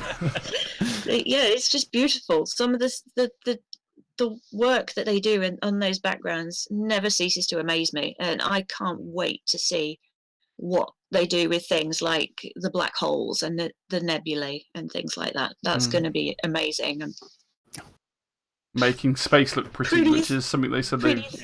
Yeah. It's just a It's constant. all about the screenshot sparkle. everywhere. Come on. It's all about the pink fluffy unicorns. Dancing on rainbows. Oh God! Don't start that again. I've had this. Please. Mac, I get this from D&D constantly. Like Joe's like, "Oh, I got my unicorn," and it's like, "Oh, someone showed her the video," and it's like, Hamster unicorns, yeah. Is that what we're talking about? Hamster The little ones? unicorns, Yeah. Awesome. Mac, what do you Favourite think? thing. Critical. I would say the reclaimer mess table. That is just That is a pretty mess special. hall table. I just want. What about the toilets in there? Do you know the vulnerability? The toilets? Have you seen? Oh, the toilets. Yeah. Oh yeah, they're shocking. But have you seen the vulnerability of the reclaimer? So In what way? when they have atmosphere, you know, the pressure, the ability to have atmosphere within the ship, and then obviously outside of the ship is no pressure. If you go down the corridor, literally there's no blocking doors because they've got the huge pipes running along all the way along the top of the reclaimer. So literally, if I was a pirate and I knew you guys were having a nice lunch, I would blow the side doors, vent the entire section, would wipe. There's no bulkheads. It would wipe everybody out. And if you weren't wearing your mask or whatever, because you'd be having dinner, which is you wouldn't be stupid to be wearing a mask having dinner, you can wipe out most of the crew. And also, you can then also. So what I was thinking strategically as well, there's a really good long corridor as well. That whole area, you can cover it. It's instant access. Those two side doors to the engineer room. And to the salvage as well at the back. You could, with a small team, you could hold off that area pretty well, kill most of the crew, and get out without any You real problems. really are a masochist. Whenever you see a double decker heading towards a bridge, do you secretly hope that it takes The over bridge is top too low. planning like. But no, you know, to be honest, there's a few points, and you make a really good point there, because one thing that I really like about the reclaimer is that hallway. When you get off the main elevator and you look down, you've got that long, dirty hallway, which if you see something sort of scuttle off to the edge and you think no one's on board, or if you're exploring a derelict, it's going to be scary. But they did say that while designing these ships, they can't have them impenetrable. So they have to have some method. But that whole idea of not having a bulkhead after the airlocks, that is kind of a bit daft. Like, you don't even know someone's on board, and then all of a sudden everyone's suffocating. Yep, that's what I mean. It's a massive vulnerability on that. Just ship. want me mashed potatoes. If they implement it, obviously they have to implement that technology. But it's been shown to us quite a few times, so it will be cool. It'll be very, very cool. I don't know. I feel like the reclaimer is the sort of it's an industrial ship, so I kind of feel like everybody should be wearing armor anyway. Even when you're eating. Yep, eating food. Yeah. Take your helmet. Well, you not take your helmet necessarily, off. I suppose, but Your arm can't quite move Just- that. You open up the visor up. you just you take your helmet off, chuck it next to you, it'll be fine. Yeah, I've seen the Nostromo. They don't wear armor when they have breakfast. No. They're in pants. True. They True. want to encourage people, don't they, on these bigger ships, not to wear spacesuits all the time. Yeah. So, like, the pilot anyway won't be able to wear like a bulky thing. But I like the idea of walking. Like, the first thing I did when I got on board the reclaimer in the actual PU when I managed to spawn one was take off my armor so I could walk around as if I'm the captain of the ship. And then the geometry started fucking up and I suffocated. But it felt good for a few moments. That's part of the reason I want them to link up like Olisar a bit better, so that you've actually got more time being able to stand without having your spacesuit. Or even if you implement hangars, you can be able to have airlocked hangars that you can just go in and not actually wear a spacesuit to get in your ship and take off. That would be kind of cool. Do you know what else I noticed? Talking about the reclaimer, because it was interesting. We weren't talking about the claim, we were talking about what they've done really well. Was it what they did? What they? I've talked a lot. I know I've talked a lot. I was going to say I don't know about anybody else, but did anyone else have the sensation when you were on the ship, you wanted to have when you had your gun out, or if you brought your gun out, I brought my gun out, you want to lean around the corner, and you can't because everything's still. There's no. Yeah. I don't think there's an E or is there an E? Does anyone know if there's? No, there's no mechanics. I don't. There's no mechanics yet to lean around a corner. They have been sort of working on it. You can They? do over the box, can't you? Isn't there? I thought there was something in Star Marine you could do a bit. They have the leaning, and I think they have the over. have the but leaning. it's not. But it's not quite tuned There into you go. the. It's just annoying at the moment because you go near a wall, you put your gun in your face. I think it automatically and you does can't it, see anything. doesn't it? Yeah, yeah. But So I think if they can get it to the level of usability as like Battlefield, game does. That works fine, everything. But the problem is, like you say, the reclaimer has like struts sticking out. So do you lean over that strut and then be faced with another strut, which you can't get close to determine if it's that strut you're leaning out of or not? So I tried doing that down that cool corridor, and I was like, can't see shit. Scribble out. Now I'm not leaning. Now I'm just being shot in the arm. It is a bit of a mess at the moment, but I got a question because, so I've had this. People have said this to me a few times. I've seen it on other podcasts where people have asked the question, should they be thinking or designing the ships for FPS and stuff? Well, they do. On board, and stuff. And I'm like, I'm sure they think about it a little bit, but the reality is the spaceship should be built to be spaceships first, and then combat second. They do go through the whole, because what's the guy in the UK that designs a lot of the ships, the big ships? He makes sure that they have a someone's mic's making some noise there. Sorry, that's a train. Fucking train. Tell them get outside. Tell them who we are. Wave them down. But yeah, they do make sure that as a level in itself, FPS level, it's not too defendable, it's not too attackable. They try and make it into a more interesting space. Obviously, spaceship is the point of it, but they do make sure that the interior is going to be fun to play around. Yeah, definitely. Yeah. Who's the guy? Who's the UK developer that talks about that? He used to be an FPS level designer, and so he wasn't said, that Sean Noonan Nathan that he Dearsley, left? thank Sean you. Noonan. Sean Noonan. No. It's Nathan Dearsley. Thanks. Nathan That Dearsley. one. Yeah, that's that one. Yeah. Okay. Cool. I think that's it then. Everybody happy? Right. That was a less salty finish. Thank you very much. So that is the end of the podcast. As always, if someone wants to find me someone to on raid, we'll sort that in a second. Otherwise, thank you, everybody. Thank you, Alaria, for joining us and putting up with Madness and everybody else. I do live, by the way. No, normally I wouldn't be this salty, but it just came on one of those weeks, unfortunately. It's been one of those days. Yeah. It's all happening. That's all right. So yes, if you for everybody that wasn't here at the start of the podcast, this video we will put in the video up on YouTube tomorrow on the Asylum channel. So please make sure you go and give the Asylum YouTube channel a follow. And if you haven't got your ticket to go to Britizencon and you can come and see all of us except for Madness, please make sure you go and buy your tickets. Go and you'll be able to go and ask Alaria all about role playing and her org and everything else, and she'll have so many answers for you. And she'll give away her endeavour as well, apparently. Give away her endeavour if you ask her nicely. And no, I'm just Your salty mitt off my endeavour. Take your salty palms away from my endeavour. You're rusting the paintwork. So yeah, please, ! Brit or Britizencon and all that in chat to get the links.